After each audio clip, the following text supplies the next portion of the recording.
ఈ కార్యక్రమానికి విచ్చేసినటువంటి భారతీయ జనతా పార్టీ కార్యకర్తలు నాయకులు అందరికీ కూడా నమస్కారాలు తెలియజేసుకుంటూ అతిథుల్ని వేదికపైకి ఆహ్వానించుకుందాం. ఆహ్వానితులు కానటువంటి వారు బయట వేరే అక్కడ అరేంజ్మెంట్స్ చేస్తున్నారు. దయ ఉంచి అందరూ ఆహ్వానితులు కానటువంటి వారు కేవలం ఆహ్వానితులు మాత్రమే ఈ సభాస్థలిలో ఉండాలి అని చెప్పి ప్రార్థిస్తూ పూర్వ అధ్యక్షులు పెద్దలు సోదరులు కన్నా లక్ష్మీనారాయణ గారిని వేదిక మీదకి రావాల్సిందిగా ఆహ్వానిస్తున్నాం.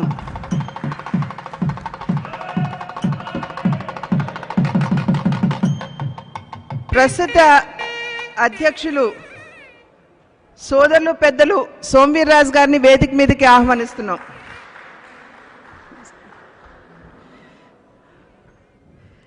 పెద్దలు సతీష్ జీ గారిని వేదిక మీదకి రావాల్సిందిగా ఆహ్వానిస్తున్నాం.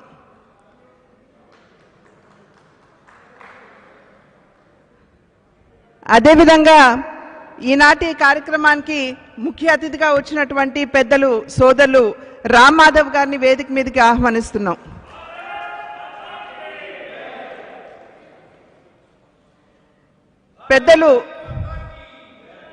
పెద్దలు సునీల్ దేవదర్ గారిని సైతం వేదిక మీదకి ఆహ్వానిస్తున్నాం.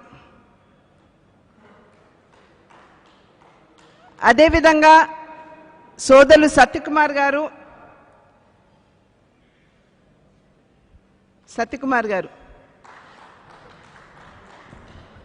సోదరులు ఎమ్మెల్సీ మాధవ్ గారు,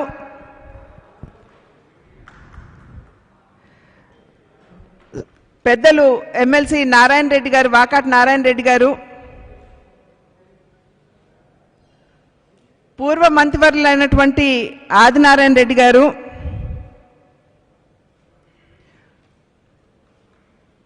పూర్వ శాసనసభ సభ్యులైనటువంటి రావెల్ కిషోర్ బాబు గారు,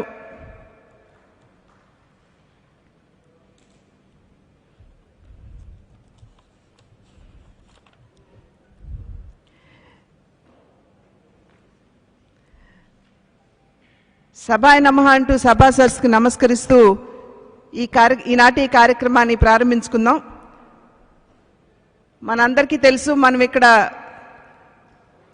సోదరులు పెద్దలు సోమవీర్రాజు గారు బాధ్యతలు స్వీకరించబోయేటువంటి కార్యక్రమం. అంటే వారు ప్రమాణ స్వీకారం అంటే వారు ఎప్పుడైతే వారిని అధ్యక్షులుగా ప్రకటించారో అప్పుడే అది జరిగిందని చెప్పి మనం భావించిన ఇవాళ అందరి సమక్షంలో పెద్దల సమక్షంలో బాధ్యతలు స్వీకరించాలి అనేటువంటి భావనతోటి కొద్ది మందితో మాత్రమే, పరిమితమైనటువంటి ఆహ్వానితులతో మాత్రమే, ఇప్పుడున్నటువంటి కరోనా నేపథ్యంలో అందరినీ ఆహ్వానించుకోలేకపోయినా పరిమితమైనటువంటి ఆహ్వానితులతోటి బాధ్యతలను స్వీకరిస్తూ యావత్ ఆంధ్ర రాష్ట్రంలో యూట్యూబ్ ద్వారా ఇవాళ లక్షలాది మంది కార్యకర్తలు ఈ కార్యక్రమాన్ని వీక్షిస్తున్నారనేటువంటి విషయం మనందరికీ తెలుసు. అయితే ఈ కార్యక్రమాన్ని ప్రారంభించుకునే ముందు ప్రధానంగా మన పార్టీ సీనియర్ నాయకులైనటువంటి పైడికొండల మాణిక్యాలరావు గారు వారు పరంపదించినటువంటి విషయం మనందరికీ తెలుసు. ఒక సాధారణ కార్యకర్తగా భారతీయ జనతా పార్టీలో వారి ప్రస్థానాన్ని ప్రారంభించి ఉన్నత స్థాయికి, అంటే భారతీయ జనతా పార్టీ కార్యకర్తలను ఏ విధంగా గౌరవించుకుందో చెప్పడానికి నిజంగా మాణిక్యాలరావు గారి యొక్క ప్రస్థానం ఒక నిజమైన నిదర్శన అని చెప్పి మనం అందరం కూడా భావించవచ్చు. అదే విధమైనటువంటి అంకిత భావంతో చివరి వరకు కూడా భారతీయ జనతా పార్టీని తల్లిగా భావిస్తూ తన సేవల్ని సంపూర్ణంగా మాణిక్యాలరావు గారు పార్టీకి అందించారు. కార్యకర్తలకి అండదండగా నిలబడుతూ వారి బాగోగులపై ప్రత్యేకమైనటువంటి దృష్టి సారిస్తూ ఈ కరోనా నేపథ్యంలో మనం చేసినటువంటి సేవా కార్యక్రమాలు ఏ విధంగా కూడా కార్యకర్తలకు ఇబ్బంది కలిగించకూడదు అని చెప్పి భావించిన అదే కరోనా మహమ్మారికి ఇవాళ పెద్దలు పైడికొండల మాణిక్యాలరావు గారు బలి కావడం అనేది ఇది నిజంగా చాలా బాధాకరమైనటువంటి విషయం. భౌతికంగా వారు మన మధ్య లేకపోయినా కూడా వారి యొక్క స్ఫూర్తి ఎల్లప్పుడూ భారతీయ జనతా పార్టీ కార్యకర్తలతోటి కొనసాగుతుంది అని చెప్పి తెలియజేస్తూ, అదేవిధంగా భారత సైనికులు గాల్వాన్ లోయలో ప్రాణాలు కోల్పోయినటువంటి సందర్భంలో వారికి, అదేవిధంగా మొన్న జరిగినటువంటి ఈ కేరళ దుర్ఘటనలో సైతం చాలామంది ఈ వందే భారత్ మిషన్లో ప్రాణాలు కోల్పోయినటువంటి సందర్భంలో వారికి ఒక్క నిమిషం పాటు మనం అందరం కూడా శ్రద్ధాంజలి ఘటించాలని చెప్పి ప్రార్థిస్తున్నాం.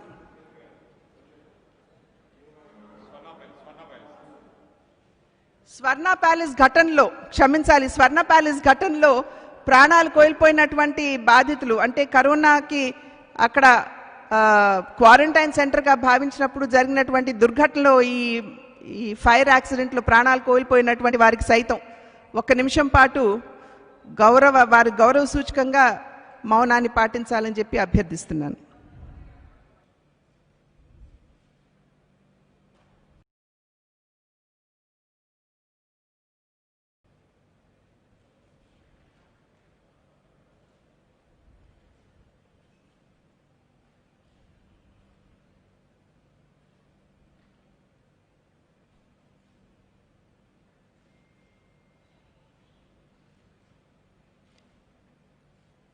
ఓం శాంతి శాంతి శాంతి.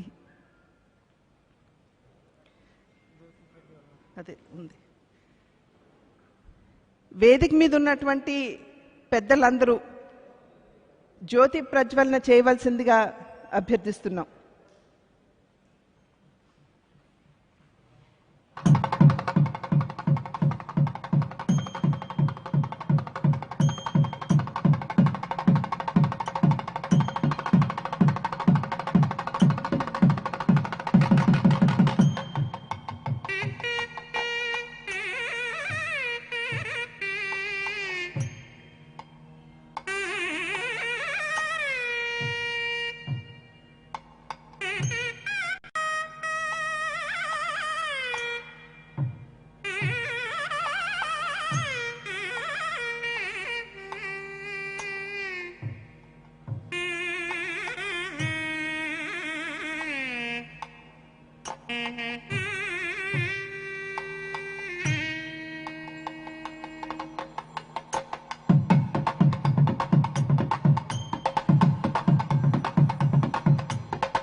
ఇప్పుడు వందే మాత్రం గీతాలాపన.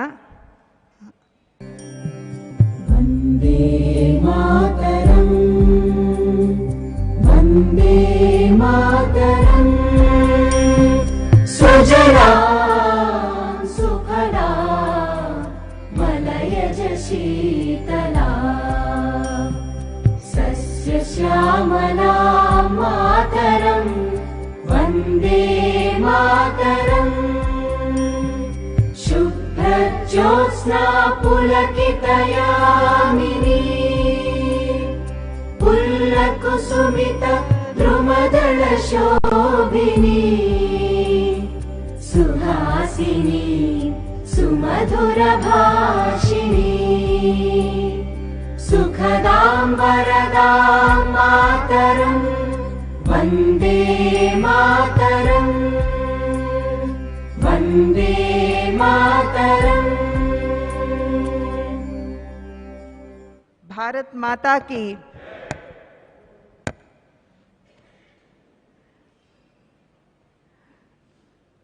మనందరికీ తెలుసు, సంస్థాగతంగా జరిగేటువంటి మార్పులు దానిలో భాగంగా సోమవీర్రాజు గారిని భారతీయ జనతా పార్టీ ఆంధ్ర రాష్ట్ర అధ్యక్షులుగా వారిని ప్రకటించిన నేపథ్యంలో వారు ప్రమాణ స్వీకారం చేసిన భారతీయ జనతా పార్టీ కుటుంబ సభ్యుల మధ్యలో బాధ్యతలు స్వీకరించాలి అనేటువంటి సంకల్పంతో ఇవాళ ఈ కార్యక్రమాన్ని నిర్వహించుకోవటం జరుగుతుంది.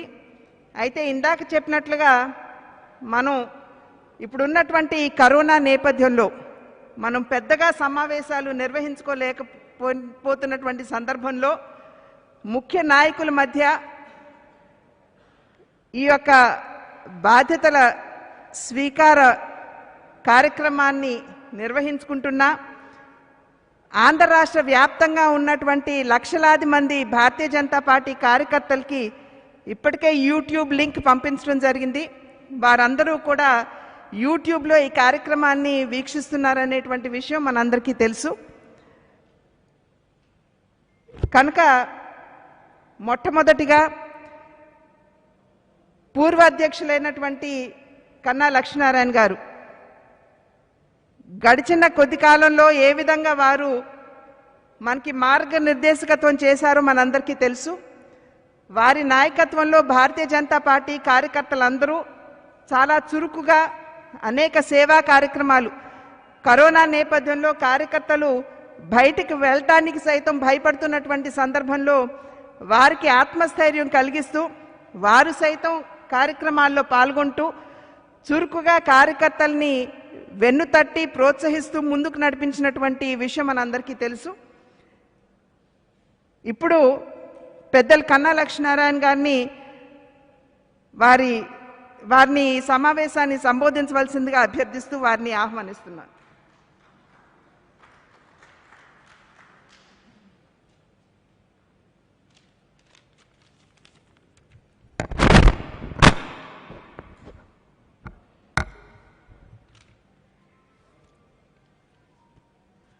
శ్రీమతి పురంధరేశ్వరి గారు, పెద్దలు రామ్మాధవ్ గారు, సోమవీర్రాజు గారు, వి సతీష్జీ గారు, సునీల్ దేవదర్ గారు, సత్యకుమార్ గారు, మాధవ గారు, ఆదినారాయణ రెడ్డి గారు, ఇంకా వేదిక మీద ఉన్నటువంటి పెద్దలందరికీ ఈనాడు పెద్దలు సోమవీర్రాజు గారు అధ్యక్ష పదవి బాధ్యత స్వీకారం సందర్భంగా ఇక్కడికి విచ్చేసినటువంటి మిత్రులందరికీ కూడా నా హృదయపూర్వక నమస్కారం. కృష్ణాష్టమి శుభాకాంక్షలు. మీ అందరికీ తెలిసిందే, 2018 మే 13వ తారీఖున నన్ను పార్టీ అధ్యక్షుడిగా నియమించిన తర్వాత 10 మాసాల ఎలక్షన్స్ ముందు మనం కమిటీలన్నీ వేసుకొని రాష్ట్ర కమిటీ మోర్చాలు సెల్స్ అన్నీ కూడా వేసుకొని ఎన్నికలకి సిద్ధమై 2019 ఎన్నికలు మరి చేసుకున్నాం. ఎన్నికలు అయిన తర్వాత మళ్ళీ మనకు సంస్థాగత ఎన్నికలు, సభ్యత్వ నమోదు కార్యక్రమం దగ్గర నుండి మరి బూత్ కమిటీలు, అలాగే మండల కమిటీలు, జిల్లా కమిటీలు, మరి ఇప్పుడు రాష్ట్ర అధ్యక్షుడు కూడా మరి పూర్తయినటువంటి పరిస్థితి. ఈ సందర్భంగా మరి నాకు సహకరించినటువంటి ప్రతి భారతీయ జనతా పార్టీ కార్యకర్తకి, కమిటీలో ఉన్నటువంటి ఆఫీస్ బేరర్స్కి, ఎగ్జిక్యూటివ్ కమిటీ మెంబర్స్కి, పాత జిల్లా అధ్యక్షులకి, కొత్త జిల్లా అధ్యక్షులకి, అలాగే వేదిక మీద ఉన్న ఎప్పటికప్పుడు మార్గదర్శకం చేస్తూ ఆంధ్ర రాష్ట్రంలో భారతీయ జనతా పార్టీని ముందుకు తీసుకుని వెళ్ళడానికి సహకరించినటువంటి పెద్దలు రామ్ మాధవ్ గారు కానీ, సతీష్ జీ గారు కానీ, మురళీధరన్ గారు కానీ, సునీల్ దేవదర్ గారు కానీ, మరి వీళ్ళందరూ కూడా వేదిక మీద ఉన్నటువంటి పెద్దలందరూ కూడా కోర్ కమిటీలో అనేక సలహాలు ఇచ్చి పార్టీ ఆంధ్ర రాష్ట్రంలో బలపడటానికి మరి సహకరించినటువంటి ప్రతి ఒక్కళ్ళకి కూడా నా హృదయపూర్వక ధన్యవాదాలు తెలియజేస్తా ఉన్నాను. కాకపోతే అందరినీ కలుపుకొని వెళ్ళే దాంట్లో భాగంగా మరి కొంతమందికి కష్టం కలిగించిన, నష్టం కలిగిన నేను వాళ్ళందరికీ కూడా హృదయపూర్వకంగా సారీ చెప్తా ఉన్నాను. ఏ విధమైనటువంటి నాకైతే మనసులో ఏమీ ఉండేటువంటిది కాదు. పార్టీని ముందుకు తీసుకుని వెళ్ళాలనేటువంటి ఒక ఆలోచన తప్ప వేరేటువంటి ఆలోచన వ్యక్తిగతంగా ఎవరి మీద ఉన్నటువంటి పరిస్థితి కాదు. అటువంటి దాంట్లో భాగంగా ఎవరైనా వ్యక్తిగతంగా మరి నష్టపోయినానని భావించినా, కష్టపడినా వాళ్ళందరికీ కూడా నేను హృదయపూర్వకంగా మరి నా సారీ చెప్తూ, ఇక ముందు కూడా ఆంధ్ర రాష్ట్రంలో భారతీయ జనతా పార్టీ అభివృద్ధి కోసం నా వంతు కృషి నేను చేస్తానని చెప్పేసి ఈ సందర్భంగా చెప్తూ హృదయపూర్వకంగా మరి సోము వీర్రాజు గారిని నూతన అధ్యక్షుడిగా స్వాగతం పలుకుతూ సెలవు తీసుకుంటున్నాను. భారత్ మాతాకి జై.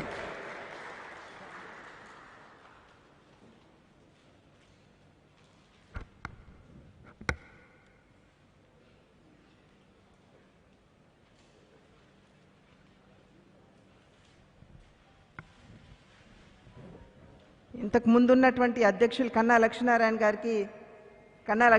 గారు సోము వీర్రాజు గారికి బాధ్యతలు అప్పచెప్తారు రాష్ట్ర అధ్యక్షులుగా.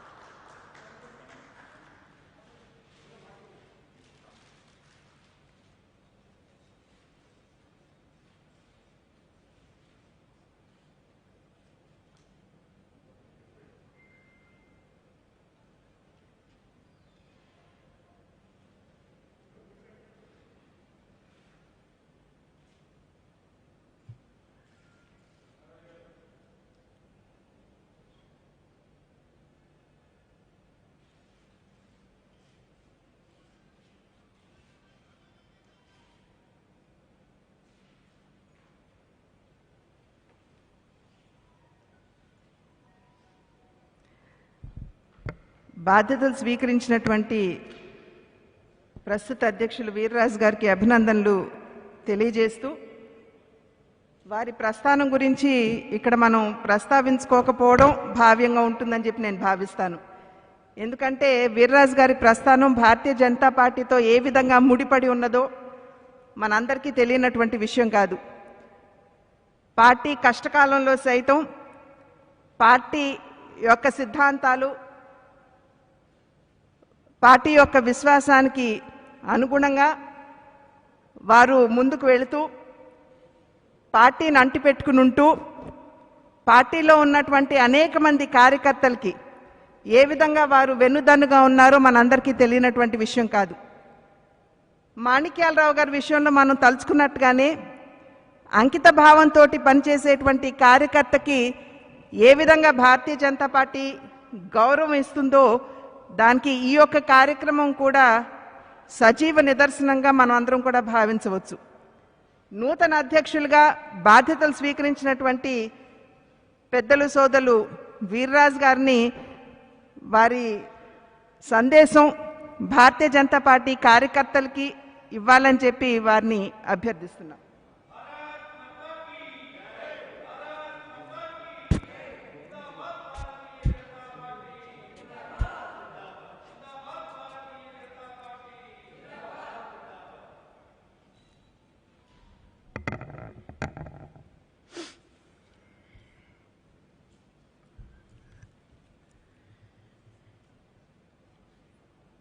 ఈ క్షణం వరకు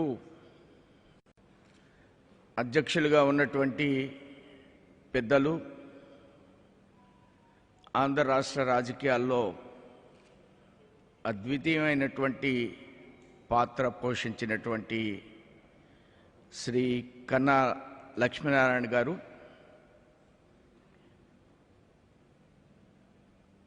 అఖిల భారత ప్రధాన కార్యదర్శి శ్రీ రామ్ మాధవ్ గారు, మన వ్యవస్థలో భారతదేశానికి సంబంధించి భారతీయ జనతా పార్టీకి సహ సంఘటన మంత్రివర్యులు భారతదేశానికి శ్రీ వి సతీజీ,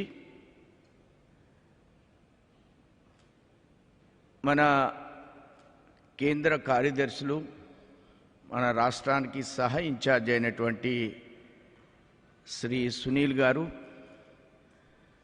అలానే సోదర సమానురాలు అయినటువంటి ఎన్టీ రామారావు గారు పుత్రిక అయినటువంటి శ్రీ పురంధరేశ్వరి గారు, వారు మన పార్టీ మహిళా మోర్చా అఖిల భారత పార్టీకి ఇన్ఛార్జిగా వారు వ్యవహరిస్తున్నారు. అఖిల భారత కార్యదర్శి సోదర సమానులు శ్రీ సత్య గారు, యువనేత మన party floor leader Shri Madhav garu, పెద్దలు మాజీ మంత్రివర్యులు, వేదిక మీదన అలంకరించిన కడప మంత్రివర్యులు కిషోర్ బాబు గారు, ఈ సమావేశంలో ఉన్నటువంటి మన పార్టీకి సంబంధించినటువంటి పదాధికారులు, వివిధ బాధ్యతలు నిర్వర్తిస్తున్నటువంటి పెద్దలందరూ కూడా నేను నమోవక్కలు తెలియజేస్తున్నాను.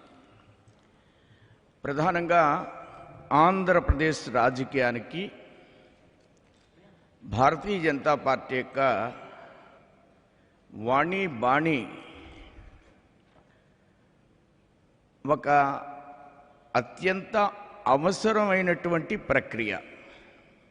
ఆంధ్ర రాష్ట్ర ప్రస్తుత రాజకీయాలకి గత అనేకమైన సంవత్సరాలుగా ఆంధ్రప్రదేశ్లో జరుగుతున్నటువంటి రాజకీయాలకి చరమగీతం భారతీయ జనతా పార్టీ యొక్క ఫిలాసఫీ. మన యొక్క భారతీయ జనతా పార్టీ యొక్క ఆలోచన విధానమే ఆంధ్రప్రదేశ్ రాజకీయ వ్యవస్థకి ప్రత్యామ్నాయమైనటువంటి ఆలోచన, ఆల్టర్నేటివ్ సిస్టమ్. ప్రధానంగా మన పార్టీలో రాష్ట్రవాద్, నేషనలిజం, ఇక్కడున్న రాజకీయాలకి పెద్ద చెక్. ఫ్యామిలీ పార్టీస్ అవి. ఒక జాతీయవాదము, జాతీయ ఆలోచన ఉన్నటువంటి కలిగినటువంటి ఒక వ్యవస్థ ఈ రాష్ట్రానికి అవసరం అనేది నా యొక్క లక్ష్యం, మన యొక్క ఆలోచన. సుశాసన్, గుడ్ గవర్నెన్స్, ఒక మంచి పరిపాలన ఇవ్వాలనేది మన భారతీయ జనతా పార్టీ యొక్క లక్ష్యం. అది వాజ్పేయి గారి పరిపాలన అయినా, ఈరోజు మోడీ గారి పరిపాలన అయినా మనం ఇచ్చేటువంటిది సుశాసన్, మంచి పరిపాలన ఇవ్వాలి అనే లక్ష్యంతో మనం ముందుకు వెడుతున్నాం. దేశ ప్రజలకు ఆ ఫలాలు అందుతున్నాయి. ఈ రాష్ట్ర ప్రజలకు కూడా అలాంటి ఫలాలు అందించవలసినటువంటి బాధ్యత రాష్ట్ర భారతీయ జనతా పార్టీ జనసేన మీద ఉందని మీ అందరికి కూడా నేను వినయంగా తెలియజేసుకుంటున్నాను. వికాస్, నిజమైనటువంటి అభివృద్ధి ఆంధ్ర రాష్ట్రంలో వికాస్ అనేది భారతీయ జనతా పార్టీ యొక్క లక్ష్యం. అభివృద్ధి అనేది భారతీయ జనతా పార్టీ యొక్క లక్ష్యం. దేశ అభివృద్ధి అనేది భారతీయ జనతా పార్టీ యొక్క లక్ష్యం. ప్రపంచ దేశంలో తలమానికమైనటువంటి దేశంగా తీర్చిదిద్దడం అనేది భారతీయ జనతా పార్టీ యొక్క లక్ష్యం. భారతదేశం ప్రపంచ దేశాల్లో ఉన్న మానవ వనరుల ఆధారంగా అనేకమైన ఆలోచన విధానాల్లో ప్రపంచ దేశాల కంటే తలమానికమైన దేశం భారతదేశం. అంతకంటే అద్భుతమైనటువంటి రాష్ట్రం ఆంధ్రప్రదేశ్. ఆంధ్రప్రదేశ్లో ఏమి తక్కువ? వనరులు తక్కువ. ఆంధ్రప్రదేశ్లో అనేకమైన కన్స్ట్రక్షన్ కంపెనీస్ ఇవాళ భారతదేశ వ్యాప్తంగా ఉన్నాయి. మానవ వనరులు ప్రపంచ దేశాల్లో ఏ దేశం వెళ్ళినప్పటికీ కూడా ముందు తెలుగు వాళ్ళే ఉన్నారు. ఉన్న జనాభాలో తెలుగు వాళ్ళే అత్యధికమైనటువంటి పర్సంటేజ్ ఉన్నారు. టెక్నాలజీ విషయంలో కావచ్చు, ఏ అంశంలో అయినా కావచ్చు. కానీ ఇక్కడ జరుగుతున్న రాజకీయాలకు విరుద్ధంగా ఉన్న సందర్భంలో వీరి యొక్క మానవ వనరులను అన్నింటినీ కూడా ఆంధ్ర రాష్ట్ర సర్వతోముఖాభివృద్ధిలో వారి పాత్రని వినియోగిస్తూ వికాసం కోసం, నిజమైనటువంటి అభివృద్ధి కోసం భారతీయ జనతా పార్టీ ఈ రాష్ట్రంలో అధికారంలోకి రావడం అనేది అత్యంత ఆవశ్యకతమైనటువంటి అంశం. అది రాబోయేటువంటి ఎన్నికల్లో ప్రజల యొక్క సహకారంతో ఈ అంశాన్ని మనం ముందుకు తీసుకువెళ్తాం. ఆ విధమైనటువంటి విజయాన్ని సాధించడంలో ఎట్టి పరిస్థితుల్లో మనం ఎవ్వరికి కూడా రెండో ఆలోచనకి తావులేదనేటువంటి విషయాన్ని నేను ఈ సందర్భంగా వినయంగా మీ అందరు కూడా ఆత్మవిశ్వాసంతో, ఆత్మ అభిమానంతో, అహంభావంతో నేను ఈ విషయాన్ని చెప్పడం లేదు. ఆత్మవిశ్వాసంతో నేను ఈ విషయాన్ని చెప్తున్నాను. ఈ రాష్ట్ర రాజకీయాల్లో గత అనేకమైన సంవత్సరాలుగా జరుగుతున్నటువంటి అంశాలని గమనించిన తర్వాత ఈ అంశాన్ని నేను ప్రకటిస్తున్నాను. ప్రకటించడాన్ని ఆత్మాభిమానంగా భావిస్తున్నాను. మన లక్ష్యం అంత్యోదయ. మన లక్ష్యం అంత్యోదయ. మన సంకల్పం అంత్యోదయ. పేదవాడికి ఫలాల్ని అందించాలి. అనేక కార్యక్రమాల్ని మోడీ గారు రెస్పెక్ట్ ఆఫ్ ది క్యాస్ట్ అందరికీ రాష్ట్రంలో 2 కోట్ల బల్బులు ఇచ్చాం. అన్ని గ్రామాల్లో ఎలక్ట్రిసిటీకి అన్ని గ్రామాల్లో మనం ఎల్ఈడి బల్బులు ఇచ్చాం. అంటే క్యాస్ట్ లేదు ఇందులో, వర్గం లేదు ఇందులో. 24/7 కరెంట్ ఇచ్చాం ఈ రాష్ట్రానికి. 5 కోట్ల మంది ఎంజాయ్ చేశారు. మనం వచ్చేవరకు రాష్ట్రంలో కరెంటు లేదు, అంధకారం ఉండేది. ఆ రాత్రులు కూడా కరెంటు ఉండేది కాదు, పగలు కరెంటు ఉండేది కాదు, రాత్రులు కరెంటు ఉండేది కాదు.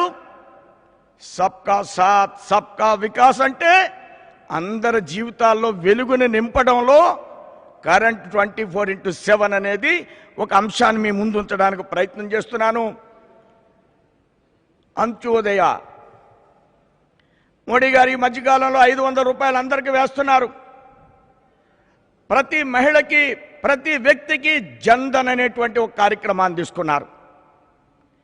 జన్ధన్ అంటే ఒక మహిళకి మొన్న 500 రూపాయలు ఇవ్వడం కాదు, ఒక వ్యాపారస్తుడికి ఒక బ్యాంకులో ఇచ్చేటువంటి, వాళ్ళ వ్యాపారం చేసుకుంటే బ్యాంకులో ఇస్తారు ఓటీనా, అలాంటిది జన్ధన్లో కూడా ప్రతి ఖాతా ఓపెన్ చేసినటువంటి మహిళలకు కూడా ఒక ఇండస్ట్రియలిస్టులకు ఇచ్చేటువంటి సహాయాన్ని, వ్యాపారస్తుడికి ఇచ్చేటువంటి సహాయాన్ని ఆ జన్ధన్ అకౌంట్లో మోడీ గారు పొందుపరిచారు. అంటే అంత్యోదయ, ఆఖరి వ్యక్తి వరకు ఫలాలను అందించాలనేటువంటి ఆలోచనతో మనం ముందుకు వెళ్ళేటువంటి వ్యవస్థని రాష్ట్రంలో నిర్మాణం చేయడం కోసం మనం గట్టి ప్రయత్నం చేస్తున్నాం.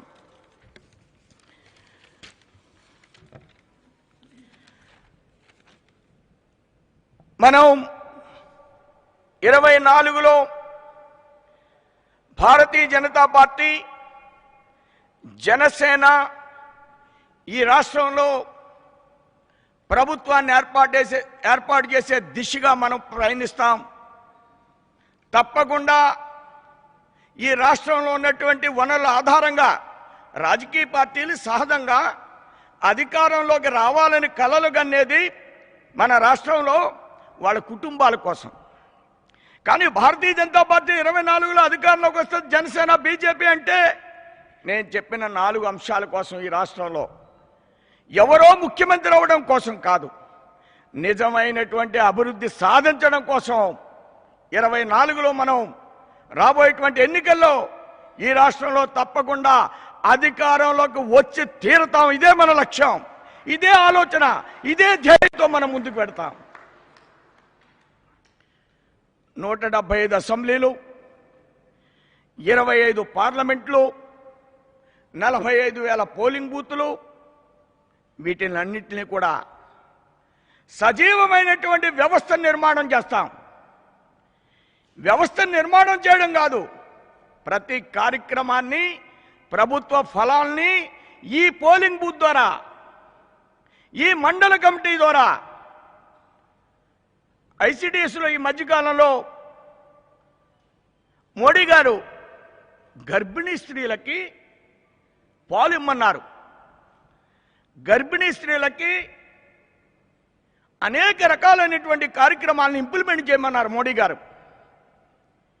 ఇది బూత్ కమిటీ యొక్క లక్ష్యం, ఇది మండల కమిటీ యొక్క లక్ష్యం. ప్రతి అసెంబ్లీలో 200 ఐసిడిఎస్ పాఠశాలలు ఉంటాయి, అంగన్వాడీ పాఠశాలలు ఉంటాయి. రాష్ట్ర వ్యాప్తంగా 1,25,000 పాఠశాలలు ఉన్నాయి.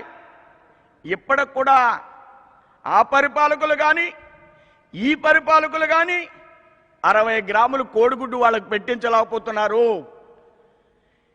పరిపాలన అద్భుతంగా చేస్తామంటున్నారు, 60 గ్రాములు కోడిగుడ్డు పెట్టించలేకపోతే ప్రభుత్వాలు ఏర్పాటు చేసినటువంటి ప్రోటీన్స్ వాళ్ళకి కావాలని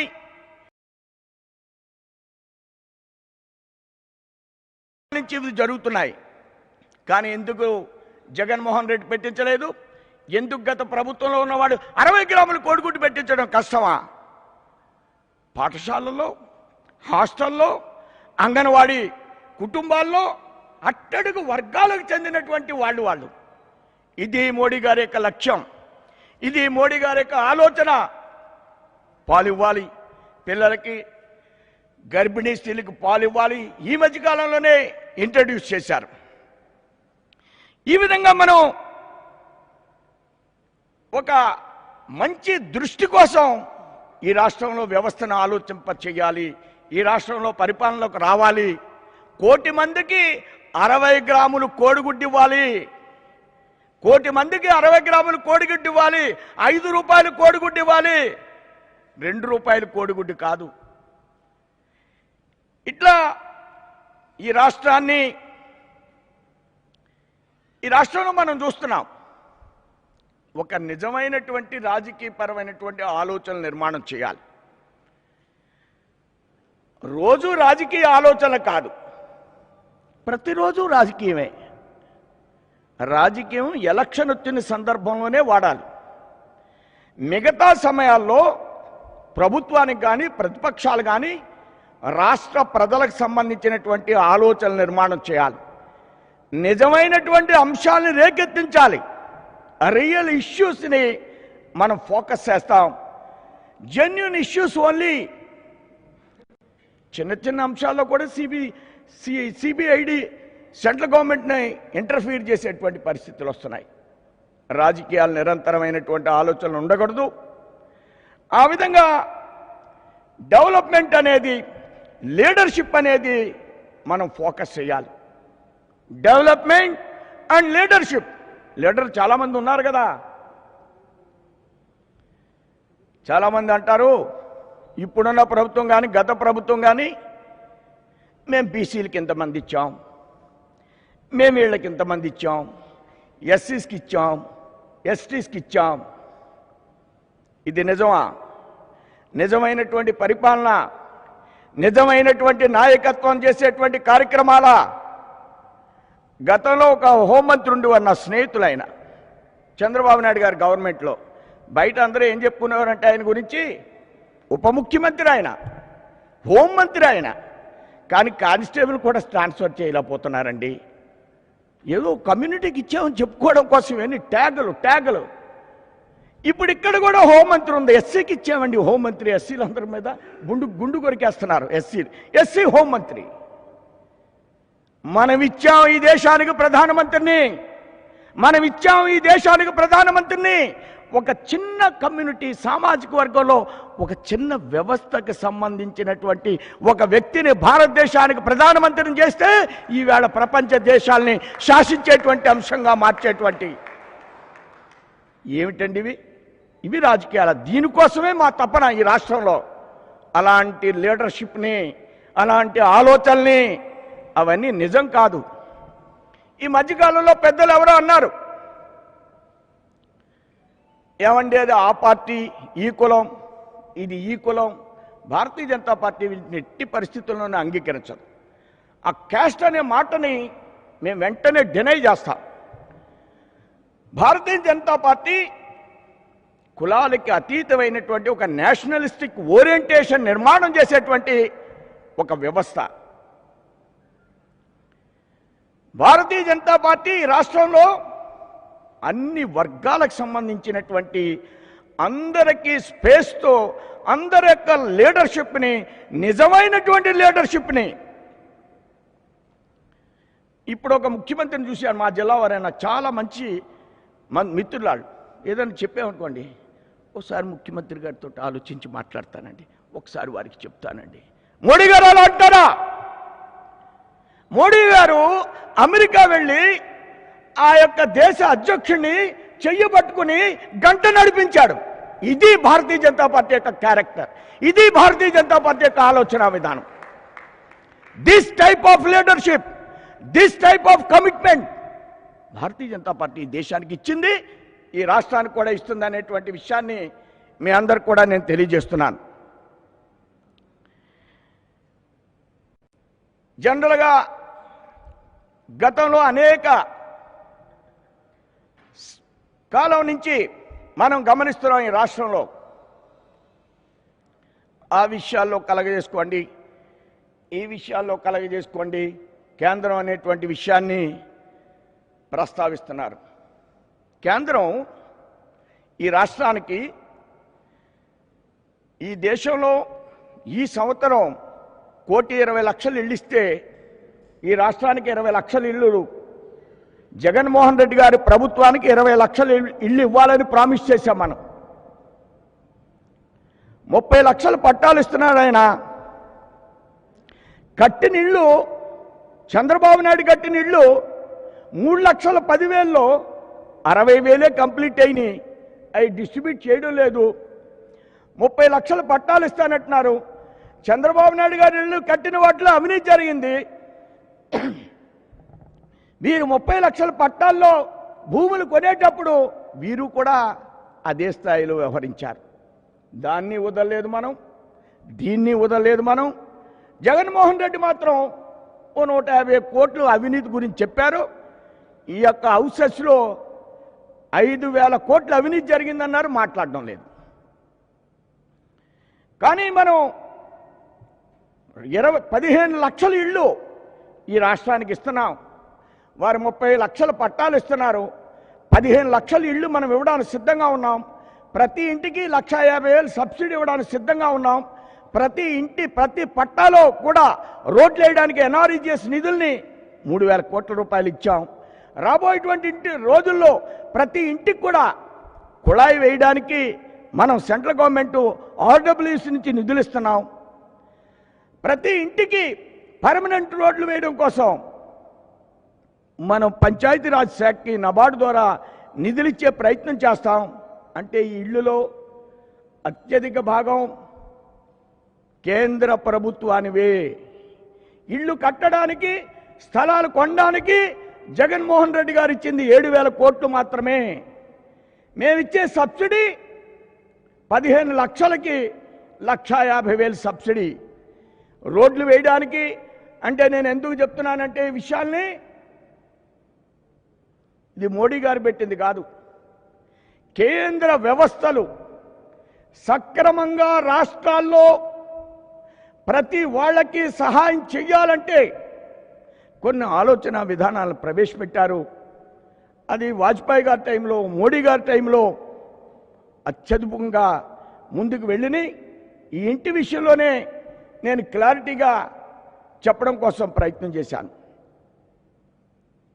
4 రోడ్ల వ్యవస్థ కానీ 6 రోడ్ల వ్యవస్థ కానీ వాజ్పేయి గారు వచ్చిన తర్వాత, మరలా మోడీ గారు వచ్చిన తర్వాత రాష్ట్ర వ్యాప్తంగా మీరు అనేకమైన రోడ్లు వేస్తున్నాం.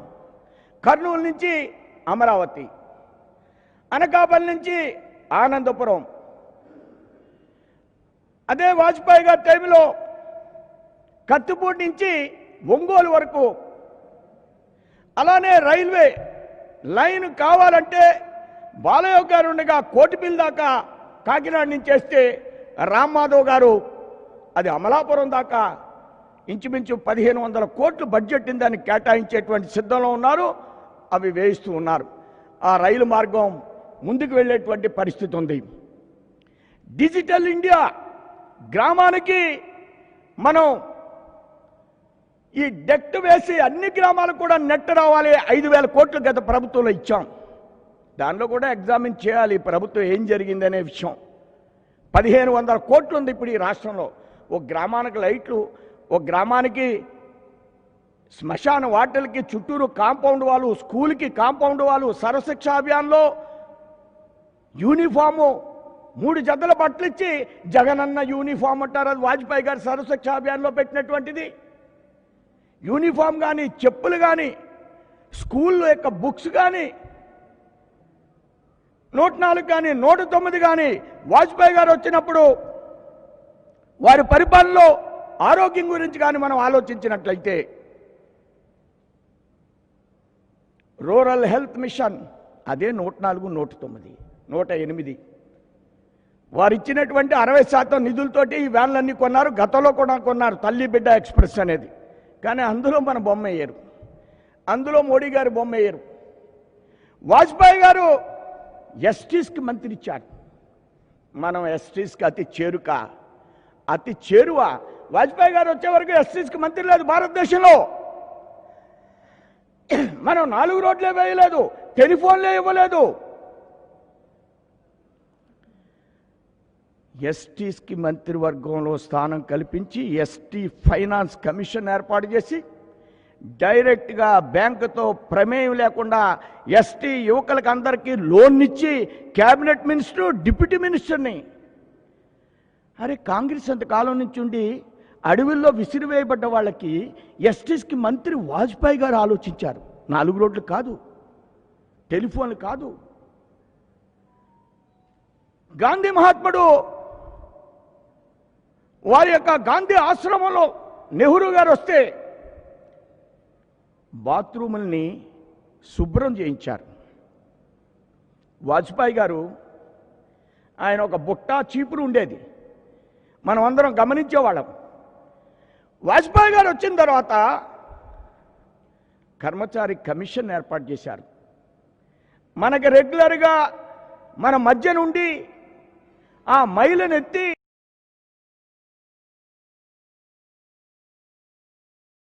రాత్రి వచ్చి వాటిని తోడి బయట పారబోసేటువంటి కల్చర్ నుంచి కర్మచారి కమిషన్ ద్వారా 5 లక్షల రూపాయలు ఇచ్చి 5 లక్షల రూపాయలు ఇచ్చి ఒక వెహికల్ని ఏర్పాటు చేసి సెప్టిక్ ట్యాంక్లు క్లీన్ చేయబడును అనేది వాజ్పేయి గారు ఏర్పాటు చేశారు. అంటే ఏ వర్గాల గురించి భారతీయ జనతా పార్టీ ఆలోచిస్తుంది భారతదేశంలో? సబ్కా సాత్ సబ్కా వికాస్ అనే దానికి ఎలాంటి వర్గాల దగ్గరికి భారతీయ జనతా పార్టీని కమిట్మెంట్తో మనం ఆలోచిస్తున్నాం. ఈ సమాజానికి అవసరమైనటువంటి ఆలోచనల నిర్మాణం చేయడం, ఇది మన బాధ్యతగా మీ అందరికీ తెలియజేస్తున్నాను. ఇలాంటి కార్యక్రమాలు వాజ్పేయి గారు చేశారు. మీ యొక్క విజయవాడలో అనేక ప్రైవేట్ ఎంబీబీఎస్ కాలేజీలు వచ్చినాయి. దేశవ్యాప్తంగా ప్రైవేట్ ఎంబీబీఎస్ కాలేజీలు వచ్చినాయి, వాజ్పేయి గారి గురించే వచ్చినాయి. ఇప్పుడు ఈ రాష్ట్ర ముఖ్యమంత్రి అనేకమైన ఎంబీబీఎస్ కాలేజీలు పెడుతున్నారు. మనం 50% ఇస్తున్నాం. దానిలో మోడీ గారు తీసుకున్నటువంటి డెసిషన్ అది. అన్ని చోట్ల ఎంబీబీఎస్ కాలేజీలు ప్రతి పార్లమెంట్లో ఒకటి పెట్టాలనేటువంటి ఆలోచనతో మోడీ గారు ఈ నిర్ణయం తీసుకున్నారు. దానికి 50% మనం ఇస్తున్నాం. దాని మూలంగా డాక్టర్స్ పేదవాళ్ళకి సీట్లు వస్తాయి. అనేక ట్రైబల్ ఏరియాలో కూడా కాలేజీలు పెడుతున్నారు. ఇది మన పాత్ర, మన నిర్ణయం, మనం చేసేటువంటి ఆలోచన అనేటువంటి విషయాన్ని మీ అందరికి కూడా చెప్తున్నాను. మాసివ్ ఇన్ఫ్రాస్ట్రక్చర్ని భారతదేశంలో నిర్మాణం చేయడం అనేది మన యొక్క స్వప్నం, మన యొక్క ఆలోచన, మన యొక్క కళ. ఒక ఇంటి నిర్మాణం చేపడితే ఇల్లు ఇవ్వడం, బ్యాంకుల్లో చాలామందికి ఇల్లు కట్టుకుంటే 2.5 లక్షలు సబ్సిడీ ఇస్తున్నారు మోడీ గారు. అందరికీ 40 లక్షలు వాళ్ళకి ఇన్కమ్ ఉన్నప్పటికీ కూడా ఇస్తున్నారు. కారణం, ఒక ఇల్లు కడితే 20 డిపార్ట్మెంట్లు పనిచేస్తాయి, 20 ఇండస్ట్రీస్ పనిచేస్తాయి, 20 రకాలైనటువంటి ప్లంబింగ్కి 20 రకాల వస్తువులు తయారు చేస్తాం, రాస్తాం చిట్టీలో. ఎలక్ట్రిసిటీకి 20 రకాలైన వస్తువులు రాస్తాం. ఈ ఇండస్ట్రీస్ అన్నీ ముందుకు పెడతాయి, పేదవాడికి ఇల్లు వస్తుంది. ఇన్ఫ్రాస్ట్రక్చర్, మనం రోడ్లు వేయడం కానీ, ఇలా ఇళ్ళు కట్టడం కానీ, ఒక అద్భుతమైనటువంటి ఆలోచనతో మన ప్రభుత్వం వెళ్తుంది.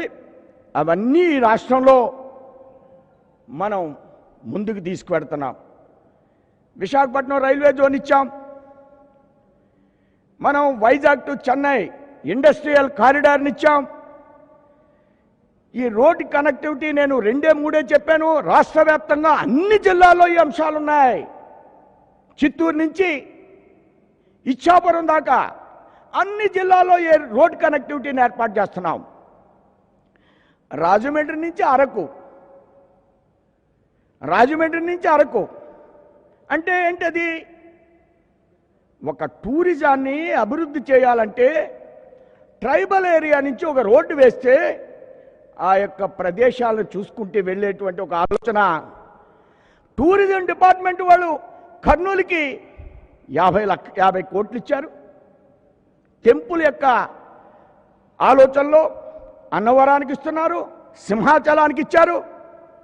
ఎక్కడ ఏ అవకాశం ఉంటే అక్కడ కేంద్ర ప్రభుత్వం అడుగులు వేసుకుంటూ ముందుకి రాష్ట్రాన్ని తీసుకువెళ్ళే విషయంలో హెల్త్ కానీ నెక్స్ట్ 5 ఇయర్స్లో ఈ రాష్ట్రానికి 10,000 కోట్లతో ప్రతి ఇంటికి వాటర్ ట్యాప్ వేస్తే 5,000 కోట్లు ఇవ్వడానికి సిద్ధంగా ఉన్నాం. 1000 కోట్లు ఆల్రెడీ రాష్ట్రంలో రిలీజ్ చేయడం మనం ప్రయత్నం చేస్తున్నాం. ఈ విధంగా రాష్ట్రంలో, దేశంలో అనేక రకాలైన కార్యక్రమాలు చేపడితే అవి ఈ రాష్ట్రంలో మనం విస్తృతంగా గతంలో కానీ ఇప్పుడు కానీ ఎప్పుడైనా కానీ ఈ కార్యక్రమాలు నిరంతరం కొనసాగిస్తూ ఆంధ్ర రాష్ట్ర యొక్క సర్వతోముఖాభివృద్ధికి ఎల్లవేళలా కేంద్ర ప్రభుత్వం ఈ రాష్ట్రంతో ఉంటుంది. అతి ప్రేమైనటువంటి రాష్ట్రం మోడీ గారికి, భారతీయ జనతా పార్టీ ప్రభుత్వానికి ఆంధ్రప్రదేశ్ అనేటువంటి విషయాన్ని మీ అందరికి కూడా నేను తెలియజేస్తున్నాను. చాలామంది కొన్ని ప్రశ్నలు వేస్తున్నారు. మీకు ఏంటి మూలం? మన మూలాలన్నీ చెప్పాను. మనది anti corruption agenda, development agenda. దేశ రాజకీయ వ్యవస్థ మీద ఈవేళ ప్రజల్లో ఆలోచనలో రాజకీయ వ్యవస్థ మీద గౌరవం పడిపోయినటువంటి సందర్భంలో మోడీ గారి యొక్క తల్లి 100 సంవత్సరాలు ఉంటే ఆ తల్లినే వారు ముఖ్యమంత్రిగా ఉండగా ఒక చిన్న ఇంటిలో పెట్టి 13 సంవత్సరాలు ముఖ్యమంత్రిగా ఉన్న సందర్భంలో, ఈవేళ 6 సంవత్సరాలు ప్రధానమంత్రిగా ఉన్న సందర్భంలో ఆవిడ వారి యొక్క భోజనానికి కూడా ప్రజాధనాన్ని వినియోగించకూడదు. వారి యొక్క వైద్యం ప్రైవేట్ గవర్నమెంట్ హాస్పిటల్లో చేయించిన ఒక ప్రధానమంత్రి తల్లి ప్రభుత్వ హాస్పిటల్లో వైద్యం చేసేటువంటి చరిత్రని ఎందుకు నిర్మాణం చేశాం? దేశ రాజకీయ వ్యవస్థలో ఒక ఆలోచన నిర్మాణం చేయాలి. రాజకీయ వ్యవస్థ మీద విశ్వాసం పోయిన సందర్భంలో ఆలోచన నిర్మాణం చేయాలి. ఇంతకంటే ఈ రాష్ట్రంలో అధికారంలోకి రావడానికి ఇప్పుడున్నటువంటి రాజకీయ వ్యవస్థలో ఇక్కడ ఒక ఇల్లట, ఎక్కడో ఒక రిసార్ట్ అంట, ఎక్కడో ఒక లాడ్జ్ అంట, ఆ లాడ్జిలో కాఫీ 500 తల్లినేమో ప్రభుత్వ హాస్పిటల్కి ఇన్ని వ్యవస్థలు ఏర్పాటు చేసుకుని అందులో ఉండడం. మనకు అర్హత లేదండి, ఈ అర్హత చాలదండి. రాజకీయాల్లో కమిట్మెంట్తో వెళ్ళడం అర్హత కాదండి. క్యాస్ట్ లేకుండా ముందుకు వెళ్ళడం అర్హత కాదండి. అన్ని వర్గాల్ని సమానంగా చూసేటువంటి ఆలోచనతో పరిపాలనా విధానాన్ని నిర్మాణం చేయడం మనకు అర్హత కాదండి. ఎస్టీస్కి, ఎస్సీస్కి, కర్మచారీస్కి, ఎస్సీస్కి వాజ్పేయి గారు ఉండగా ఈ బ్యాంకుల్లో లోన్లు రావడం లేదని ఒక స్కీమ్ పెట్టారు. 3 లక్షలు 4 లక్షలు డైరెక్ట్గా లోన్ ఇచ్చేయాలి. 1,50,000 సబ్సిడీ, 1,50,000 ఈ కమిషన్ ఎస్సీ కార్పొరేషనే ఇవ్వాలి. అది వాజ్పేయి గారు ఉన్నంతకాలం సాగింది. మరలా కాంగ్రెస్లో తీసేశారు. మరలా మోడీ గారు వచ్చిన తర్వాత పెట్టారు. చంద్రబాబు నాయుడు గారు ఆ వ్యాన్లు ఇచ్చారు. ఆ వ్యాన్లన్నీ ఎక్కడున్నాయో మన మంత్రి గారికి తెలుసు. కొద్ది కాలం దాంట్లో థ్యాంక్ యూ సీఎం అంట, చంద్రబాబు నాయుడు బొమ్మ అంట పెట్టింది వాజ్పేయి గారు, పునరుద్ధరించింది మోడీ గారు. దాని మీద బొమ్మ థ్యాంక్ యూ, స్టిక్కర్లు వాళ్ళవి, పథకాలు మనవి. ఇవన్నీ నేను ఎందుకు చెప్తున్నానంటే మనకు ఒక విశ్వాసం, మనకు ఒక కాన్ఫిడెన్స్, అన్ని వర్గాలకి సహాయ సహకారాలు అందించడం, ఇది మన యొక్క లక్ష్యం. అన్ని వర్గాలకు కూడా కరప్షన్ లేకుండా, యాంటీ కరప్షన్ ఎవ్వరు చేసినప్పటికీ కూడా దాన్ని సహించేటువంటి అంశం కాకుండా మనం ముందుకు వెళ్ళాలనేటువంటి ఒక ఆలోచన. ఆత్మనిర్భర్ భారత్లో ఇలాంటి సందర్భంలో మోడీ గారు 20 లక్షల కోట్ల రూపాయలు ఇచ్చి ఈ రాష్ట్రంలో అగ్రికల్చర్ విషయంలో, అగ్రికల్చర్ ఈ రాష్ట్రంలో ఒక ప్రధానమైనటువంటి రంగం. మత్స్య సంపద ఈ రాష్ట్రంలో ఒక ప్రధానమైనటువంటి రంగం. మత్స్య సంపద ఈ రాష్ట్రంలో ఒక ప్రధానమైనటువంటి రంగం. సముద్ర తీర ప్రాంతం ఈ రాష్ట్రంలో ఒక ప్రధానమైనటువంటి అంగం. ఇలాంటి వాటిల్ని ఈ ఆత్మనిర్భర్ భారత్లో మన రాష్ట్రంలో అనేక మంది ఫిషర్మెన్స్ ఉన్నారు. వాళ్ళందరూ గుజరాత్ వెళ్తున్నారు, వాళ్ళందరూ మద్రాసు వెళ్తున్నారు, వాళ్ళందరూ కర్ణాటక వెళ్తున్నారు. ఆలోచించండి ఒకసారి ఎందుకు జరుగుతుందో. ఇంత సముద్ర తీర ప్రాంతం ఉండి 14 తర్వాత మోడీ గారు ఈ రాష్ట్రానికి 6 బెర్తలు ఇస్తా అన్నారు. ఫిషర్మ్యాన్స్కి 6 బెర్త్స్ ఇస్తా అన్నారు. గత ప్రభుత్వం చేయలేదు. ఈ ప్రభుత్వంలో కూడా మన ఫిషర్మ్యాన్స్ గుజరాత్ వెళ్తే పాకిస్తాన్కి దొరికిపోయారు. ప్రభుత్వానికి కనువిప్పు కలిగింది. ఏం జరిగింది, ఏ బిల్లు ఉంది, ఏ అకౌంట్ ఉంది, ఆంధ్ర రాష్ట్రంలో కేంద్రం ఇస్తుందని చూసి ఈవేళ 3 బెర్తలు కడుతున్నారు. రాష్ట్ర ప్రభుత్వం 19 కోట్లే పెడుతుంది, కేంద్ర ప్రభుత్వం 3,000 కోట్లు పెడుతుంది. 3,000 కోట్లు పెట్టి బెర్తలు కడితే 30,000 కోట్లు చేపలు పడతారు. 20 లక్షల మంది ఫిషర్మెన్స్ 30,000 పెడితే 3,000 పెడితే 30 లక్షల టోనాస్ చేపలు కానీ అనేక రకాలైనటువంటి చేపలు పెంచుతారు. విదేశ మార్గ ద్రవ్యం మనకు వస్తుంది, వాళ్ళకి అత్యధికమైనటువంటి ధరకు వస్తుంది. అంటే మన ఆలోచనలు ఏ విధంగా ఉన్నాయి? ఆత్మనిర్భర్ భారత్లో కానీ మన యొక్క విధానంలో కానీ అనేక రంగాల్లో ఉన్నటువంటి అనేక వర్గాలకు సంబంధించినటువంటి ఆలోచన విధానం, ప్రభుత్వ ప్రగతిలో సబ్కా సాత్ సబ్కా వికాస్ అనేటువంటి ఆలోచనలో ఏ వర్గాన్ని వదలనటువంటి ఆలోచన. భారతీయ జనతా పార్టీ యొక్క సంకల్పం, భారతీయ జనతా పార్టీ యొక్క కమిట్మెంట్ సబ్కా సాత్ సబ్కా వికాస్ అని మేము నినాదం కాదు ఇది. ముందుకు వెళ్ళేటువంటి వైఖరి, అన్ని వర్గాల్ని ఆదుకునేటువంటి వైఖరి. నేను ఎన్ని వర్గాల గురించి చెప్పాను, ఎస్టీస్ గురించి చెప్పాను, ఎస్సీస్ గురించి చెప్పాను, కర్మచారీస్ గురించి చెప్పాను, ఫిషర్మ్యాన్స్ గురించి చెప్పాను, రొయ్యలు పండించే రైతుల గురించి చెప్పాను.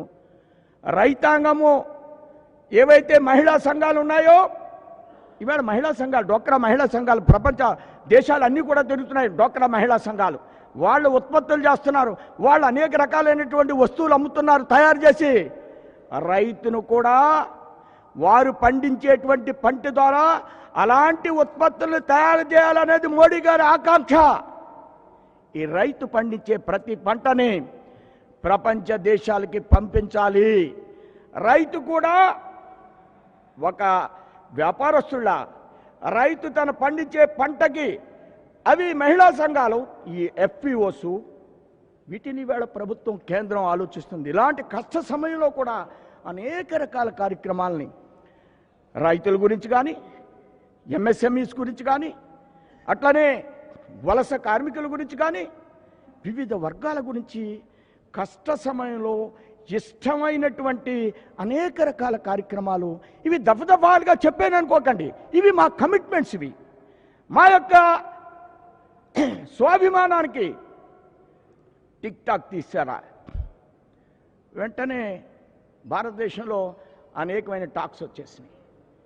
ఉన్న రిసోర్సెస్ ఈ భారతదేశంలో, ఉన్న మేధో సంపద భారతదేశంలో, ఆ తీసుకునేటువంటి ధైర్యమైనటువంటి నిర్ణయాలు, ఇది నాయకత్వానికి ఉన్నటువంటి కమిట్మెంట్. మోడీ గారు ఈ మధ్యకాలంలో మీరు గమనించినట్లయితే చైనా నుంచి పెద్దవారు వస్తే మెడ్రాస్ తీసుకెళ్ళి ఒక దేవాలయాన్ని చూపించారు. చాలామంది నాకు అప్పుడప్పుడు అంటారు, అమెరికా వాళ్ళు వచ్చిన తర్వాత రైల్వే లైన్ వేశారు, అదే సార్ ఇదే సార్ అభివృద్ధి చెందాం. మన దగ్గర నుంచి అన్నీ పట్టుకోకపోవడానికి అన్నీ వేశారు వాళ్ళు. కానీ హంపి కానీ 1000 స్తంభాల గుడి కానీ 1000 సంవత్సరాల కింద కడితే అవి ఎందుకు ఇప్పటి వరకు ప్రశాంతంగా మనల్ని చూస్తూ మనం వెళితే కళ్ళు తిరిగిపోయేలాగా మనకి అవి ఫోజిస్తున్నాయా? మనలో ఆత్మ నిర్భరతను పెంచుతున్నాయా? ఆత్మాభిమానాన్ని పెంచుతున్నాయా?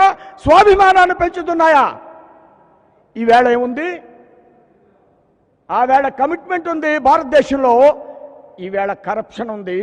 అలాంటి కమిట్మెంట్ ఉన్నటువంటి శిల్ప సంపదకి సంబంధించినటువంటి భారతదేశాన్ని, అలాంటి ఆలోచనని, అలాంటి వ్యక్తి నిర్మాణాన్ని చెయ్యాలనేది భారతీయ జనతా పార్టీ యొక్క సంకల్పం.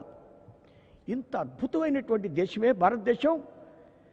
ఇలాంటి కమిట్మెంట్తో ఇంజనీరింగ్ వ్యవస్థ లేనప్పుడు రాళ్లతో అంత అద్భుతమైనటువంటి శిల్ప సంపదని, బాడితెలు కానీ, ఉలులు కానీ, ఫర్నిచర్ కానీ ఎంత అద్భుతంగా ఉండేటువంటి పరిస్థితి. ఇలాంటి ఆలోచనని మనం నిర్మాణం చేయాలి. పెద్దలు మాట్లాడవలసినటువంటి పరిస్థితి ఉంది. సోషల్ జస్టిస్ అనేది మన ఎజెండా. ఈ రాష్ట్రంలో దేవాలయ భూములు కానీ తిరుపతి భూములు అమ్మేయాలనుకున్నారు. వీళ్ళ కాన్సెప్ట్ లేదు పాపం. రాజశేఖర రెడ్డి గారు మత మార్పిడి తీసుకుంటే, జగన్మోహన్ రెడ్డి గారు మత మార్పిడి తీసుకుంటే, మనలో ఉన్న వాళ్ళు కొంతమంది మత మార్పిడి తీసుకుంటే, మన నిజమైనటువంటి హిందువులు కాబట్టి ఎవరైనా ఇంకో మతంలోకి వెళ్ళడానికి మనం ఎవరైనా కూడా ఇబ్బంది పడం.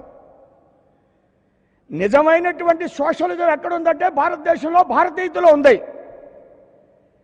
కానీ మారిన తర్వాత ఆలోచనలు మారి భారతీయులు ఇచ్చినటువంటి భూముల్ని అమ్మేసి వేలం వేయాలనేటువంటి ఆలోచన తీసుకున్నప్పుడు భారతీయ జనతా పార్టీ ఈ ప్రభుత్వాన్ని తీవ్రంగా హెచ్చరిక చేస్తుంది. ఇసుకలో అవినీతి జరిగితే హెచ్చరిక చేస్తుంది. దేవాలయ భూముల మీద ఎట్టి పరిస్థితుల్లో ఈ ప్రభుత్వం వచ్చినా వెంటనే ఎదుర్కొనేటువంటి ఆలోచనతో భారతీయ జనతా పార్టీ ఉంటుందని మీ అందరు కూడా నేను తెలియజేస్తున్నాను. అమరావతి విషయాన్ని కానీ మనం గమనించినట్లయితే,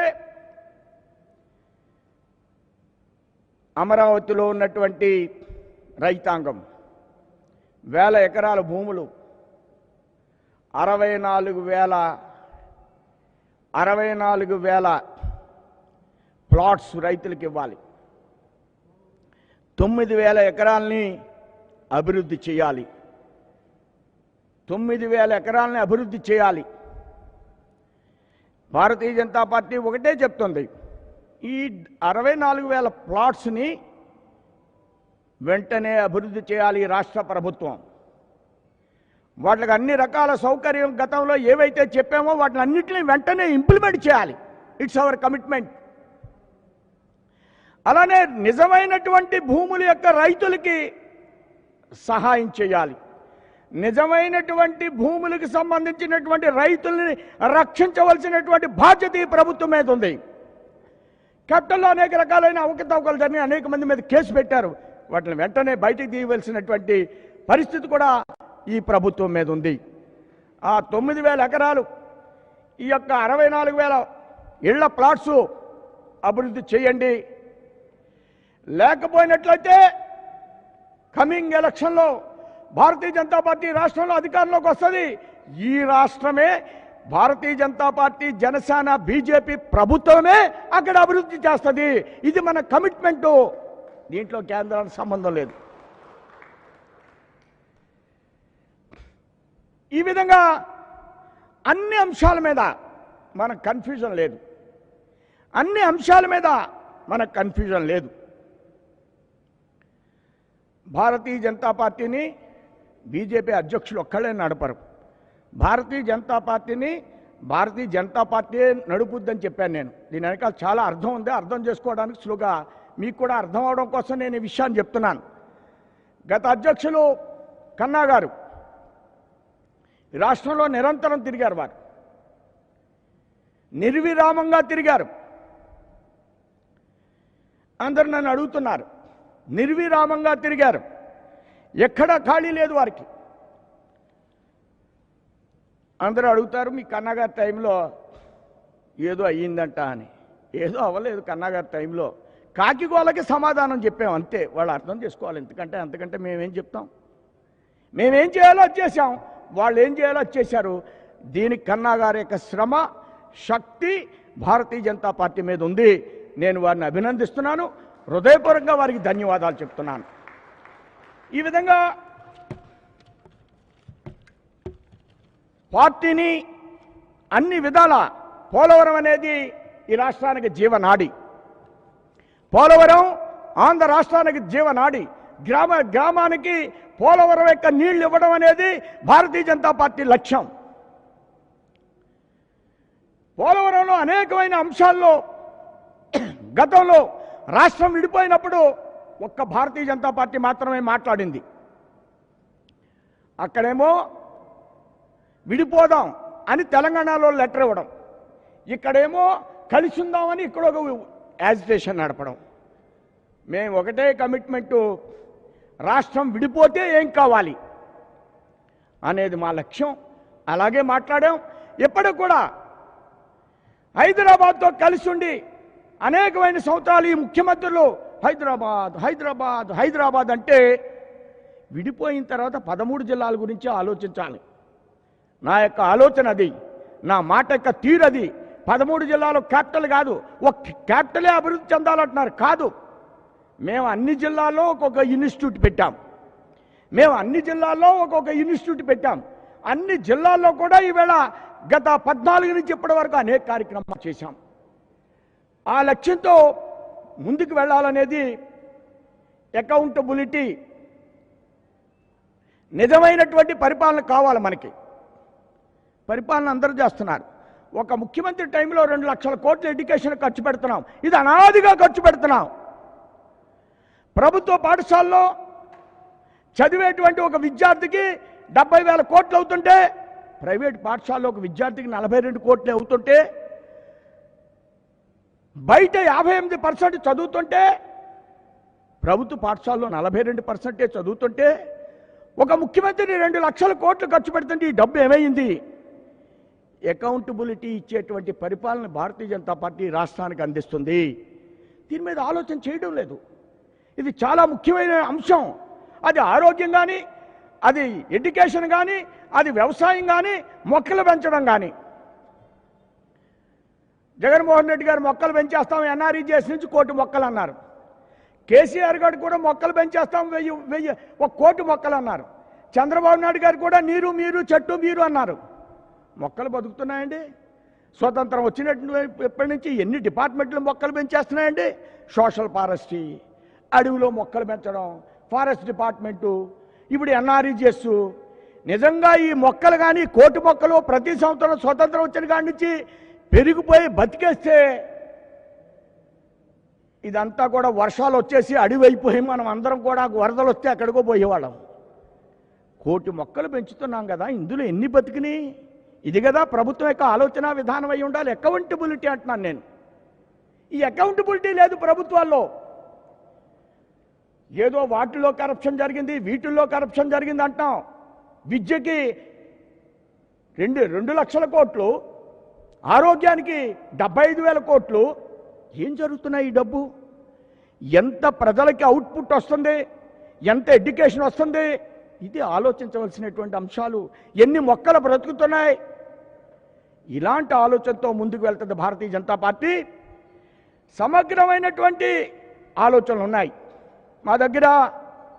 ఇప్పుడు కన్నా గారు, హరిబాబు గారు అలానే పివి చలపతిరావు గారు, చిలకం రామచంద్రారెడ్డి గారు, ఇంకా సీనియర్స్ పెద్దలు, నా ముందు అనేక మంది యువతరం భారతీయ జనతా పార్టీ ఉంది. ఇదంతా రిసోర్సెస్ భారతీయ జనతా పార్టీ మా దగ్గర ఒక వ్యవస్థ ఉంది. ముందుకు ధైర్యంగా పెడతాం. ఎవరేమనుకున్నా, ఏ విధమైనటువంటి అడ్డంకులు నిర్మాణం చేసినా ఈ రథ చక్రం, భారతీయ జనతా పార్టీ యొక్క రథ చక్రం ఆంధ్రప్రదేశ్లో జనసేన భారతీయ జనతా పార్టీ రథ చక్రానికి ముందుకు వెళతాం. ఇందులో ఏ విధమైనటువంటి ఇబ్బంది లేదనేటువంటి విషయాన్ని నేను చెప్తున్నా. వనరులు, మానవ వనరులు ఏంటండి? ముగ్గురాళ్ళు గనుల దగ్గర నుంచి, గ్రానైట్ కంపెనీల దగ్గర నుంచి, రెడ్ గ్రావెల్ దగ్గర నుంచి రాజకీయ నాయకులు పరుగులండి. ఈ ప్రభుత్వం వస్తే వీళ్ళ పరుగులు, ఆ ప్రభుత్వం వస్తే వాళ్ళ పరుగులు.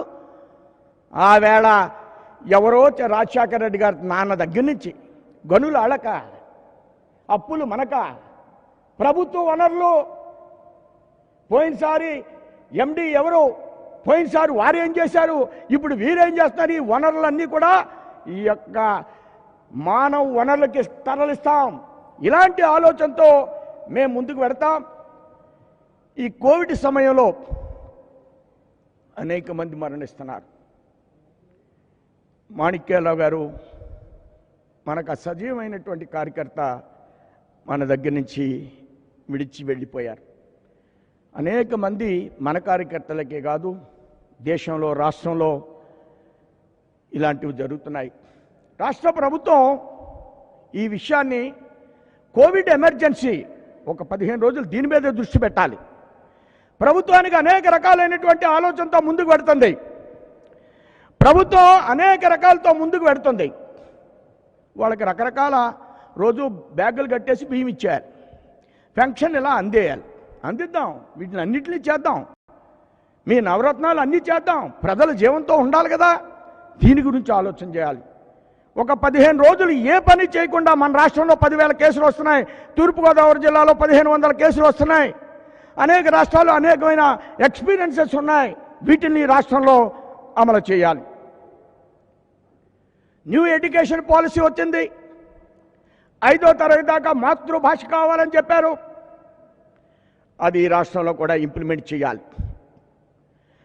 గత ప్రభుత్వంలో జరిగినటువంటి మనకి తెలుగుదేశం ఎంతో, వైసీపీ కూడా అంతే. ఎవరిని సమానంగా చూస్తుంది భారతీయ జనతా పార్టీ. ఆ విధమైనటువంటి లైన్ తోటే ముందుకు వెళుతుంది భారతీయ జనతా పార్టీ. ఎవరు మనకు మిత్రులు కాదు, ఎవరు మనకు శత్రువులు కాదు. ఆంధ్రప్రదేశ్లో అభివృద్ధి చేయడం కోసమే భారతీయ జనతా పార్టీ, జనసేన ఈ రాష్ట్రంలో అధికారం రావాలనేటువంటి లక్ష్యం తప్ప చంద్రబాబు నాయుడు గారు మనకు శత్రువు కాదు, జగన్మోహన్ రెడ్డి గారు కూడా మనకు శత్రువు కాదు. ఇది మన యొక్క ఆలోచనతో ముందుకు పెడతాను. పెద్దలు అనేక మంది, రామాధవ్ గారు మాట్లాడాలి. నేను ఎక్కువ ఇప్పటికే సమయం తీసుకుని ఉంటాను, అన్నిదా భావించొద్దని. మీరందరూ కూడా, కార్యకర్తలందరూ ఈవేళ చాలా ఆనందంగా ఉన్నారు. పెద్దలే కాదు, యువకులే కాదు, కార్యకర్త, ప్రతి కార్యకర్త భారతీయ జనతా పార్టీ అధ్యక్షుడు ఈవేళ ఆంధ్ర రాష్ట్రంలో. అలాంటి స్పిరిట్తో మనం ముందుకు వెడదాం. ఆ విధంగా కింద స్థాయిలో ఒకే ఒక అంశాన్ని చెప్పి నేను ముగిస్తాను. 1986లో వాజ్పేయి గారితో నేను ఒక 6గురు కూర్చున్నాం. అందులో నరసింహారెడ్డి కూడా ఉన్నారు. వారు కొన్ని విషయాలు ప్రస్తావించారు. ఏం చేస్తా ఏంటి ఇలాంటి విషయాలు ప్రస్తావించారు. అన్న తర్వాత వారు ఒక విషయాన్ని, ఈ మధ్యన రాజీవ్ గాంధీ ఒక విషయాన్ని చెప్పారు. మీరు ఎవరైనా గమనించారా అన్నారు. అని వాళ్ళు చెప్పారు, గమనించామండి. ఏదో రూపాయి ఖర్చులో కిందకి 10 పైసలే వెళుతున్నాయన్నారు. మనం కూడా అధికారంలోకి వస్తాం. వాజ్పేయి గారు అన్నమాట 86లో మనం కూడా అధికారంలోకి వస్తాం. ఎంత విశ్వాసమో చూడండి వారికి. నువ్వు ప్రధానమంత్రి అవుతావంటే వాజ్పేయి గారిని, after all I'm a school teacher son, నేను మోతీలాల్ నెహ్రూ కొడుకుని కాదు. ఇది మన యొక్క సంకల్పం, ఆలోచన. అయినప్పటికీ కార్యకర్తల దగ్గర మాట్లాడినప్పుడు మనం కూడా అధికారంలోకి వస్తాం. ఈ 10 పైసలు కాదు, ఈ యొక్క పూర్తి ధనాన్ని ప్రజల దగ్గరికి చేర్చాలి అనే చెప్పే విషయం నా మనోపలకం మీద ఉంది కాబట్టి 2 లక్షల కోట్లు ఎడ్యుకేషన్కి ఇస్తున్నాం, ఐసిడిఎస్కి ఇన్ని 100 కోట్లు ఇస్తున్నాం, అడవులకి ఇన్ని 100 కోట్లు ఇస్తున్నాం. ఏమవుతున్నాయి ఇవి? ఇది మన తపనగా ప్రతి కార్యకర్తలో మారవలసినటువంటి సమయం ఆసన్నమైంది. ఆ విధంగా ప్రజానీకానికి సబ్కా సాత్ సబ్కా వికాస్ అని ఈ యొక్క విజయవాడలో దీన్ దయాళ్ ఉపాధ్యాయ 1965లో మన యొక్క ఆర్థిక విధానాన్ని ప్రకటించారు. Political centre, political nerve centre Vijayawada. అలాంటి సెంటర్లో ప్రపంచ దేశాలకి 3వ ప్రత్యామ్నాయమైనటువంటి ఆర్థిక విధానాన్ని అందించినటువంటి వ్యవస్థ భారతీయ జనసంఘ్, భారతీయ జనతా పార్టీ. వ్యక్తి యొక్క ఆధారం కాకుండా, మనిషిని ఆర్థిక జీవిగా కాకుండా మనిషిలో కర్తృత్వాన్ని పెంచి సమాజానికి ఉపయోగపడేటువంటి ఆర్థిక విధానాన్ని ప్రవచించినటువంటి పార్టీ భారతీయ జనసంఘ్. అలాంటి స్థలంలో ఈవేళ నాకు ఈ బాధ్యతని పార్టీ అప్పగించినందుకు హృదయపూర్వకంగా ధన్యవాదాలు తెలియజేస్తూ నేను సెలవు తీసుకున్నాను. జై హింద్, జై భారత్.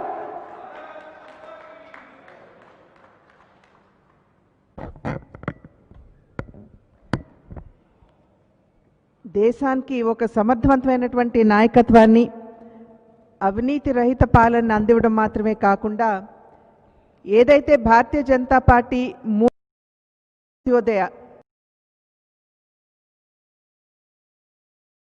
అందిస్తూ దేశ సర్వతోముఖాభివృద్ధిని సాధించాలి అనేటువంటి ఆలోచన ద్వారా పూర్తి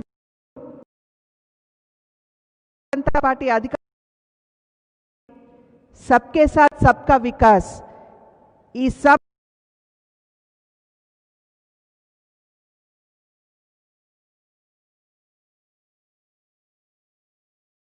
ఒక సమర్థవంతమైనటువంటి పాలనని అందిస్తూ ప్రపంచ దేశాలన్నీ కూడా గౌరవప్రదమైనటువంటి తోటి భారతదేశం వైపు, భారతదేశ నాయకత్వం వైపు చూసే విధంగా దేశానికి పాలన అందించినటువంటి భారతీయ జనతా పార్టీ నాయకత్వం గురించి, అదేవిధంగా భారతీయ జనతా పార్టీ సిద్ధాంతం, ఆలోచన, ధోరణి, విధానం సబ్కే సాత్ సబ్కా వికాస్ అన్నది కేవలం నినాదం మాత్రమే కాదు, భారతీయ జనతా పార్టీ నమ్మకం, విశ్వాసం అనేటువంటి విషయాన్ని తెలియజేస్తూ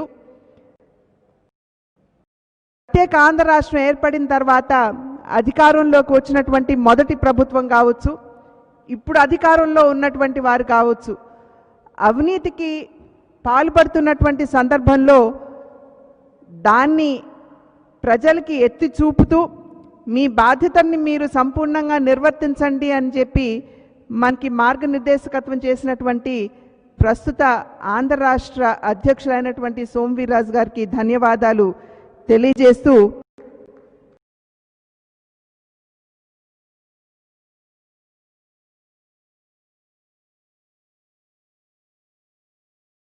వారు అక్కడ జాతీయ స్థాయిలో ఉన్నత బాధ్యతలు నిర్వర్తిస్తున్నటువంటి సందర్భంలో తెలుగు ప్రజలకి, ఆంధ్ర రాష్ట్రానికి, అక్కడున్నటువంటి కేంద్ర నాయకత్వానికి మధ్య వారధిగా నిలబడి వారి బాధ్యతల్ని వారు బాధ్యతాయుతంగా నిర్వర్తిస్తున్నటువంటి సందర్భంలో వారిని కార్యక్రమానికి ఆహ్వానిస్తూ వారి సందేశాన్ని అందివ్వాల్సిందిగా అభ్యర్థిస్తున్నాను.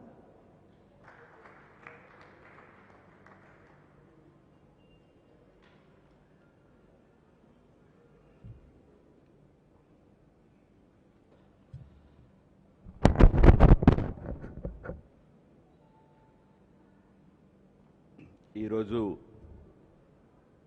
ఆంధ్రప్రదేశ్ రాష్ట్ర భారతీయ జనతా పార్టీ అధ్యక్షులుగా పదవీ బాధ్యతలు స్వీకరించిన పార్టీ సీనియర్ నాయకులు శ్రీ సోము వీర్రాజు గారు, ఇప్పటివరకు పార్టీ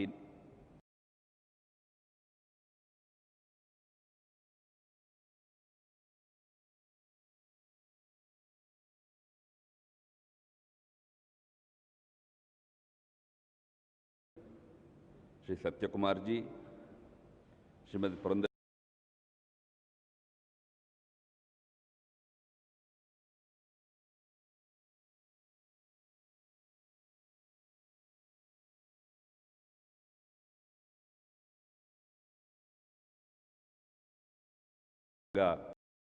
హృదయపూర్వకంగా శుభాకాంక్షలు.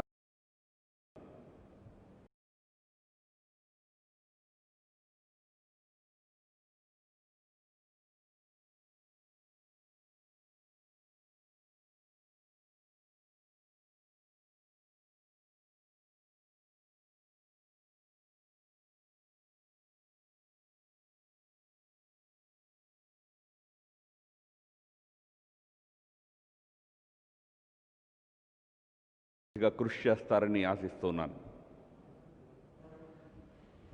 మన పార్టీ విశేషత మన పార్టీని చూస్తే అర్థమయ్యే కంటే ఇతర పార్టీలను చూస్తే చాలా ఈజీగా అర్థమవుతుంది.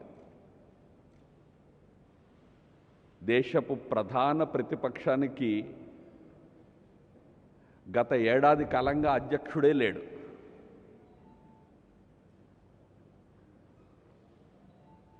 హిందీలో చెప్తారు భగవాన్కే భరోసే అని. దేవుడి దయ వల్ల నెట్టుకొస్తూ ఉన్నారు ఆ పార్టీని. అధ్యక్షులు ఎవరవుతారు అనేది కూడా నిర్ణయం చేసుకోలేని స్థితిలో ఉండే పార్టీలు దేశంలో ప్రధాన ప్రతిపక్షాల రూపంలో ఉన్నాయి. మన దగ్గర చాలా సహజమైన రీతిలో, సహజమైన పద్ధతిలో మండల స్థాయి నుంచి మొదలుపెట్టి జాతీయ స్థాయి వరకు చాలా సహజంగా అధ్యక్షులు నియుక్తమవుతూ ఉంటారు, మారుతూ ఉంటారు, కొత్తవారు వస్తూ ఉంటారు. ఇటువంటి ఒక విలక్షణమైనటువంటి రాజకీయ సంస్కృతి కలిగినటువంటి పార్టీ మనది. ఇక్కడ ఒకసారి ఒక బాధ్యతని తీసుకున్న తర్వాత మన పార్టీలో మనం దీన్ని బాధ్యత అంటాం, పదవి అని అన్నాం. అది పదవే నిజానికి, ప్రజల దృష్టిలో పదవే.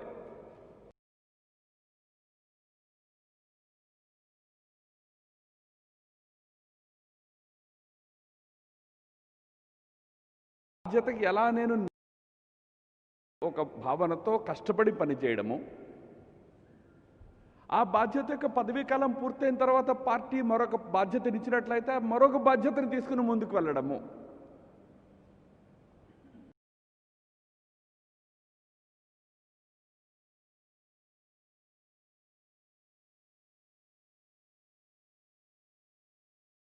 సంవత్సరంలో ప్రారంభమైన తర్వాత ఇప్పటి వరకు 2 టర్మ్స్ అధ్యక్షుడిగా చేసిన వ్యక్తి ఒకే ఒక్క వ్యక్తి, అమిత్ షా అనే వ్యక్తి.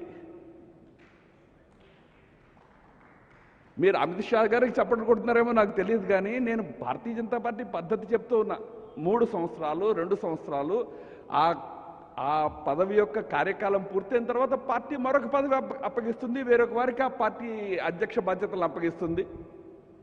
మురళీ మనోహర్ జోషి గారు 91లో అధ్యక్షులు అయ్యారు, 93 వరకు ఉన్నారు. 3 సంవత్సరాలు వారి అధ్యక్ష కాలం పూర్తయింది. తర్వాత వేరే వారు అధ్యక్షులు, అద్వానీ గారు మళ్ళీ అధ్యక్షులు అయ్యారు. కుషాభావ్ ఠాక్రే గారు వచ్చారు 98లో, 2000 సంవత్సరం వరకు ఉన్నారు. బంగారు లక్ష్మణ్ గారు వచ్చారు. వారి తర్వాత జన కృష్ణమూర్తి గారు వచ్చారు. మనందరి ప్రియతమ నాయకులు వెంకయ్యనాయుడు గారు కూడా 2 ఏళ్లే ఉన్నారు రాష్ట్రీయ అధ్యక్షులుగా, జాతీయ అధ్యక్షులుగా. మన పార్టీలో మనకి అప్పగించిన బాధ్యతని చక్కగా సక్రమంగా నిర్వర్తిస్తూ పార్టీలో మనము ఎదుగుతూ వెళ్తాము. పార్టీలో కొత్త వారికి ఎప్పటికప్పుడు స్థానం ఇస్తూ వెళ్తాము. కాబట్టి ఈరోజు నా కన్నా గారి స్థానంలో సోము వీర్రాజు గారు రావడం, కన్నా గారిని తీసేశారు, సోము గారిని పదవిలో పెట్టారు. ఆ విధంగా ఆలోచించవలసిన అవసరం ఏమీ లేదు. పార్టీ నాయకత్వ అభివృద్ధి ప్రక్రియలో కొత్త కొత్త వారు బాధ్యతలు తీసుకుంటూ ఉంటారు. కన్నా గారు రాబోయే రోజుల్లో మరొక బాధ్యతను తీసుకుని మరింత పార్టీ అభివృద్ధి కోసం మరింత విస్తృతంగా వారు పనిచేసేటువంటి అవకాశం వారికి కూడా లభిస్తుంది. ఇందాక వీర్రాజు గారు చెప్పినట్లుగా మన పార్టీలో సమిష్టి నాయకత్వపు ప్రిన్సిపల్ మీద మనం పనిచేస్తాం. Collective leadership principle. అధ్యక్షుడు ఫస్ట్ అమాంగ్ ద ఈక్వల్స్. అనేక మంది నాయకులు కలిసి ఈ పార్టీని మనం ముందుకు తీసుకువెళ్తాము. దాంట్లో మొదటి స్థానంలో అధ్యక్షుల వారు ఉంటారు. ఆ విధంగా రాబోయే కాలంలో ఆంధ్రప్రదేశ్లో సోము వీర్రాజు గారి నేతృత్వంలో ఒక సమిష్టి నాయకత్వ ప్రిన్సిపల్ మీద మనందరము కలిసి ఆంధ్రప్రదేశ్ భారత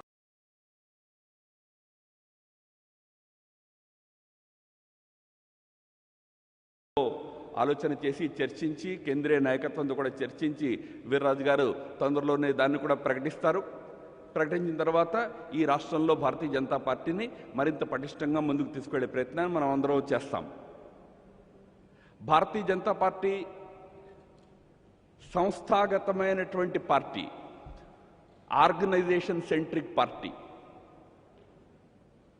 అయితే భారతీయ జనతా పార్టీ ఒక రాజకీయ పార్టీ. రాజకీయ పార్టీలు తమ రాజకీయ కార్యకలాపాలకి కొన్ని పార్టీలు కుటుంబాల మీద ఆధారపడతాయి, కొన్ని పార్టీలు ఐడియాలజీని పట్టుకెళ్తాయి. కానీ భారతీయ జనతా పార్టీ ఐడియాలజీతో పాటుగా సంస్థాగతమైనటువంటి వ్యవస్థని తీసుకుని ముందుకు వెళ్ళే పార్టీ. కానీ రాజకీయ పార్టీగా మన లక్ష్యము రాజకీయాల్లో బలమైన శక్తిగా ఎదగడం. ఇందాక వీర్రాజు గారు 24లో అధికారంలోకి రావాలి అని అన్నారు.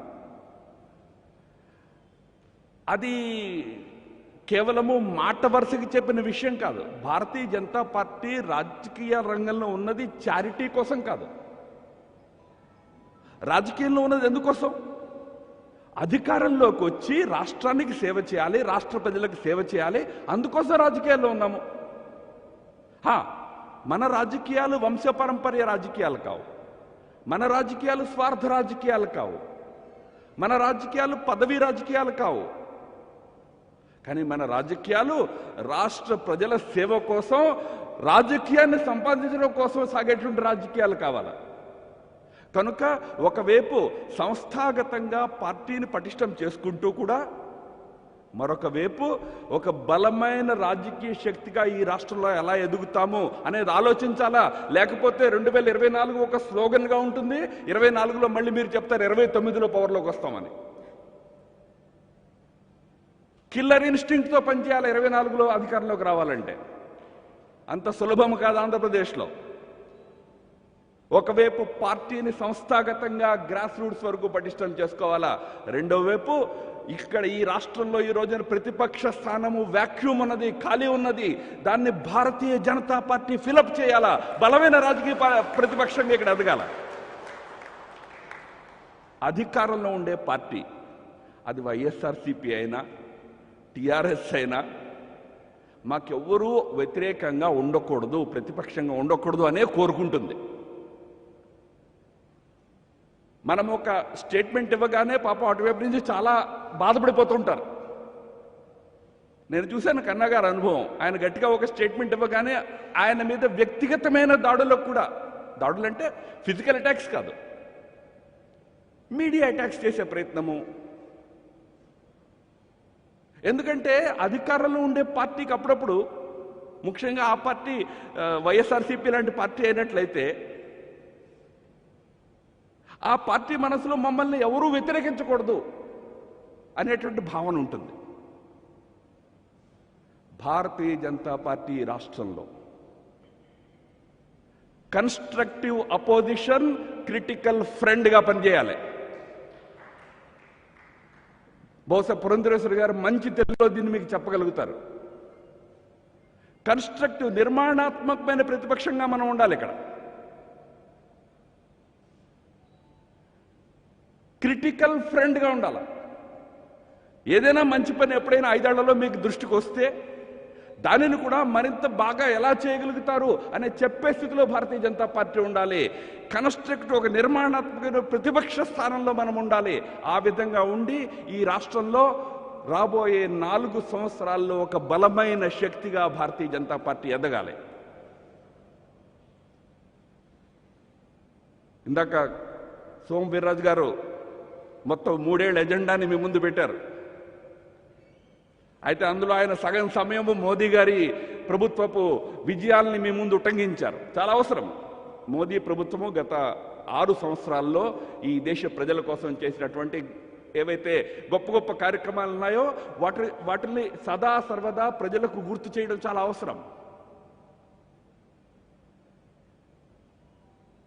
వారు చెప్పిన మాట వాస్తవము.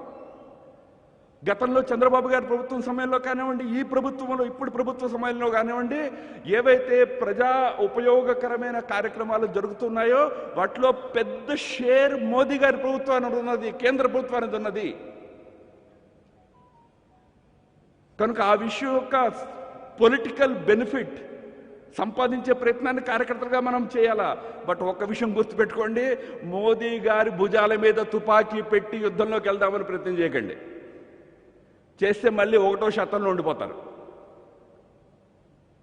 రాష్ట్రంలో రాష్ట్ర యొక్క ఇంట్రెస్ట్ కోసం పోరాడేటటువంటి పార్టీగా భారతీయ జనతా పార్టీ నిలబడాలి. కేంద్రము మొత్తము దేశాన్ని చూసే వ్యవస్థగా, ప్రభుత్వముగా అనేక రకాలైనటువంటి నిర్ణయాలు చేస్తుంది. వాటి యొక్క ఫలితాలు, వాటి యొక్క అడ్వాంటేజెస్ తీసుకోవాలా. కానీ రాష్ట్రంలో ఈ రాష్ట్ర ప్రజల కోసం ఒక బలమైన ప్రతిపక్షంగా నిలబడాలంటే మనం ఏ ఇష్యూస్ని తీసుకుని పోరాటం చేయాలా, దాని విషయంలో కూడా అంతే గంభీరంగా ఈ స్టేట్ యూనిట్ ఆలోచించాలా. ఈ రాష్ట్రంలో ఇవాళ బలమైన ప్రతిపక్ష వాయిస్ లేదు.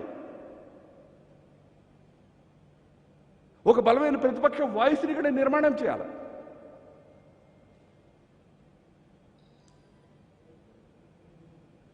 మూడు రాజధానులు నిర్మాణం చేస్తామని రాష్ట్ర ప్రభుత్వం నిర్ణయం తీసుకున్నది. గవర్నర్ గారు ఆమోదముద్ర లభించింది. ఆంధ్రప్రదేశ్ హైకోర్టులో సెంట్రల్ గవర్నమెంట్ ఒక అఫిడవిట్ ఇచ్చింది. దాంట్లో ఇది రాష్ట్ర ప్రభుత్వం యొక్క జ్యూరిస్డిక్షన్లోకి వచ్చే విషయము, కేంద్రము జోక్యం చేసుకోవాల్సిన విషయం కాదు అని చెప్పినట్టుగా మనమంతా చదివాము. ఈ రోజు కూడా పేపర్స్లో ఉన్నది.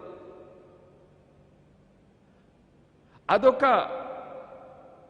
రాజ్యాంగపరమైనటువంటి ఒక సమాధానం. అది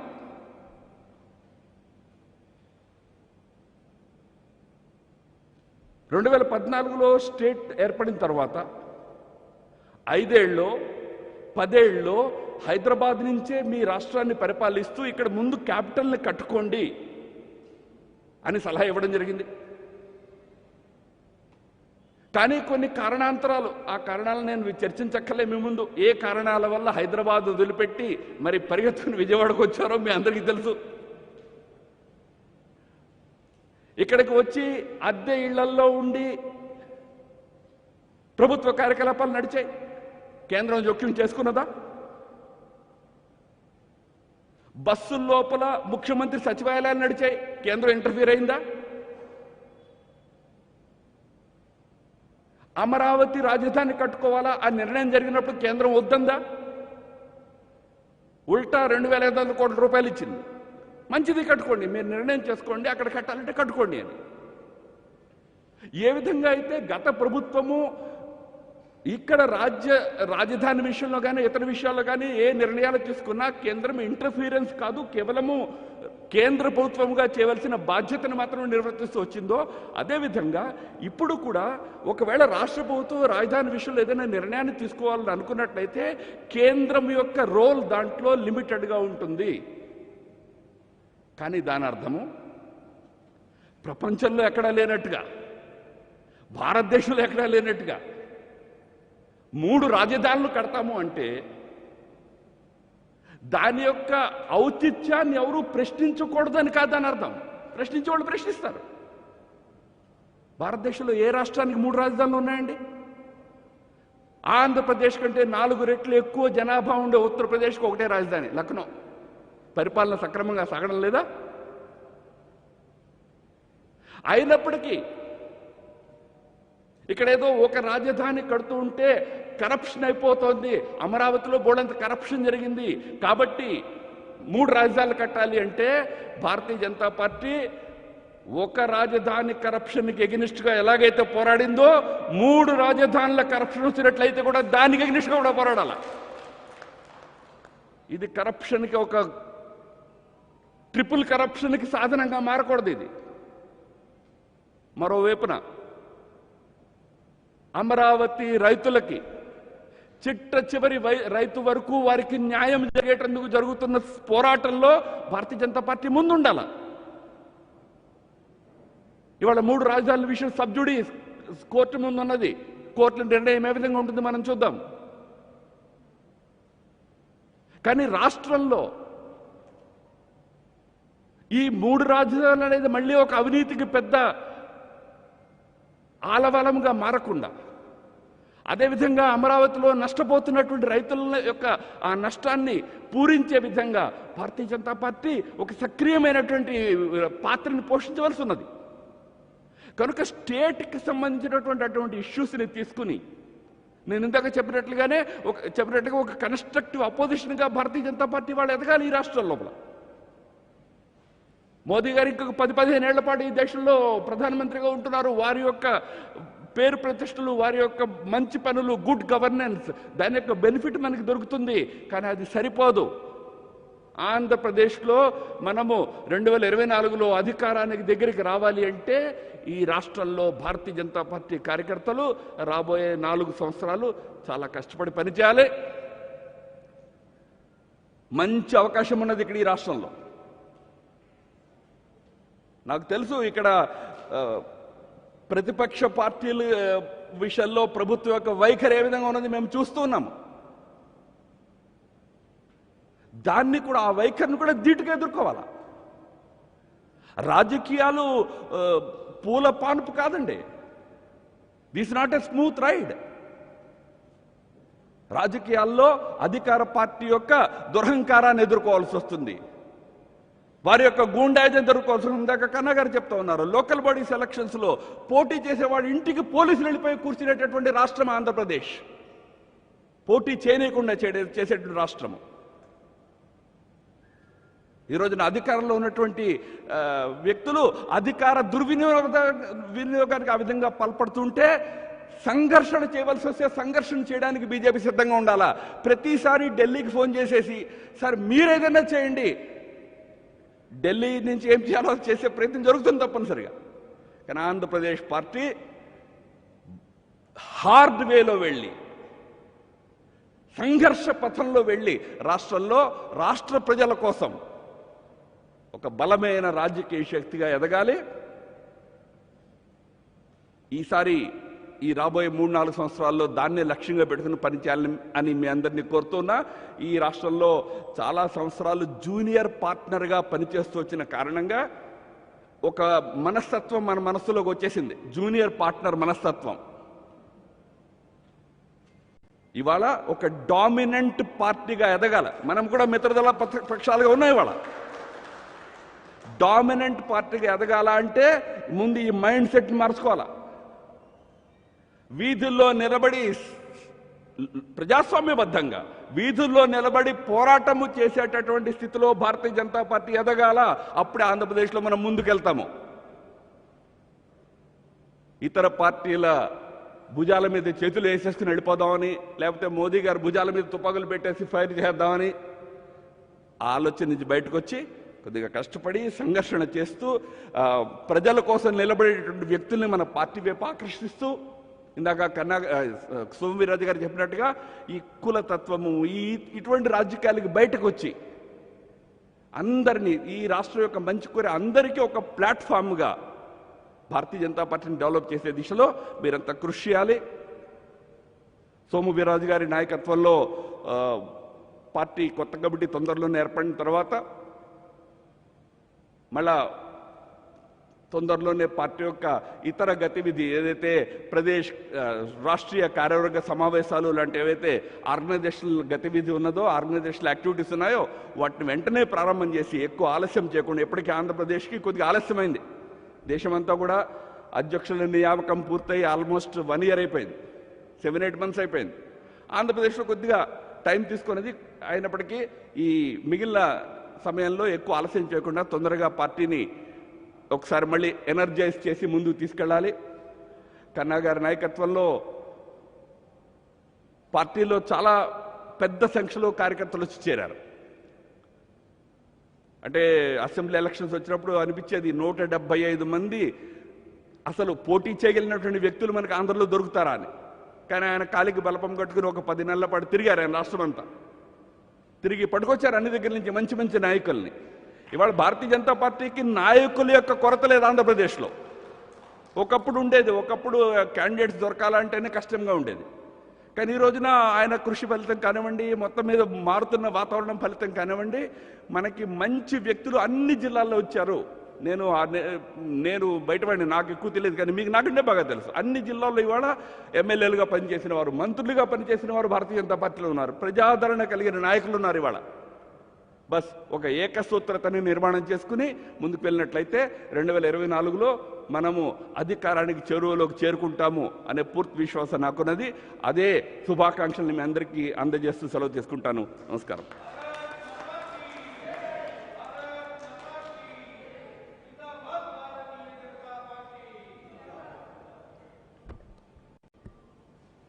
అందరికీ నమస్కారం. ఎంతో కనుల పండుగ రంగరంగ వైభవంగా జరగాలి,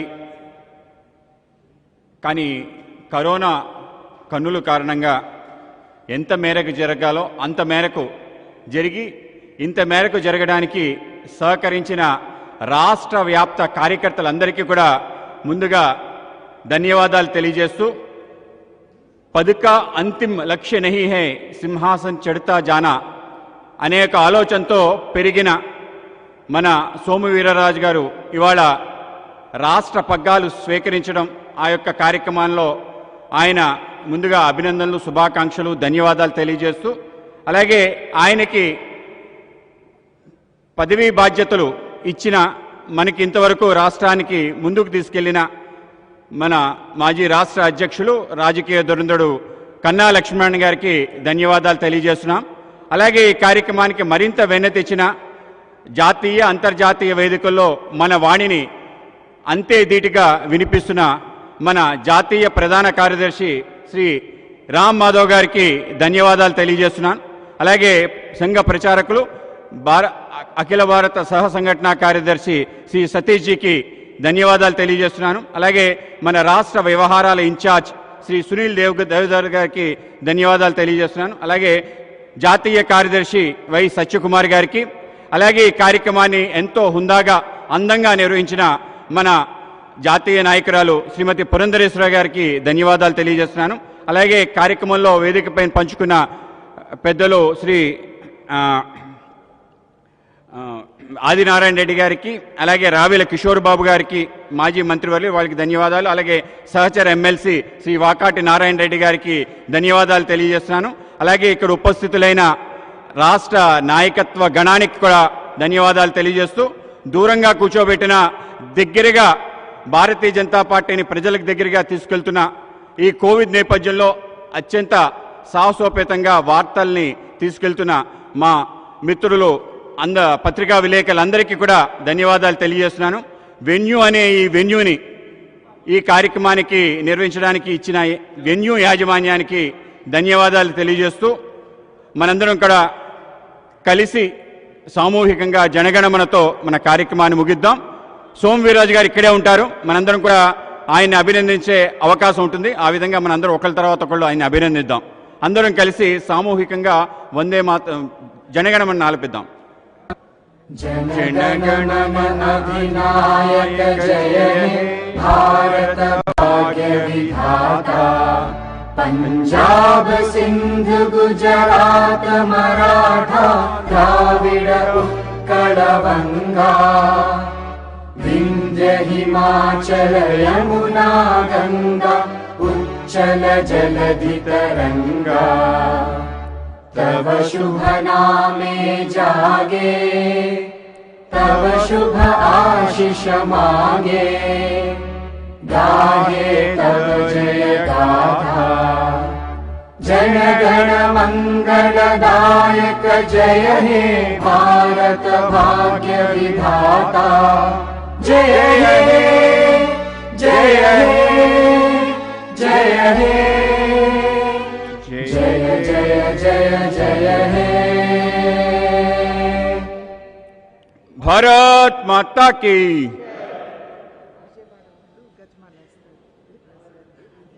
విజయవాడ పార్టీ సంబంధించిన వాళ్ళు గజమాల వేసి ముందుగా సోము వీర్రాజు గారిని అభినందనలు తెలియజేస్తారు. శ్రీ సత్యమూర్తి గారు అండ్ అభినందన నాయకులు ఒక్కొక్కళ్ళు అభినందించాల్సిన వాళ్ళందరూ కూడా కుడివైపు నుంచి పైకి రావాలి, వేదిక పైకి.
నమస్తే నమస్తే.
Subscribe to our channel by clicking the subscribe button. Click the bell button and enjoy the latest uploads from our channel.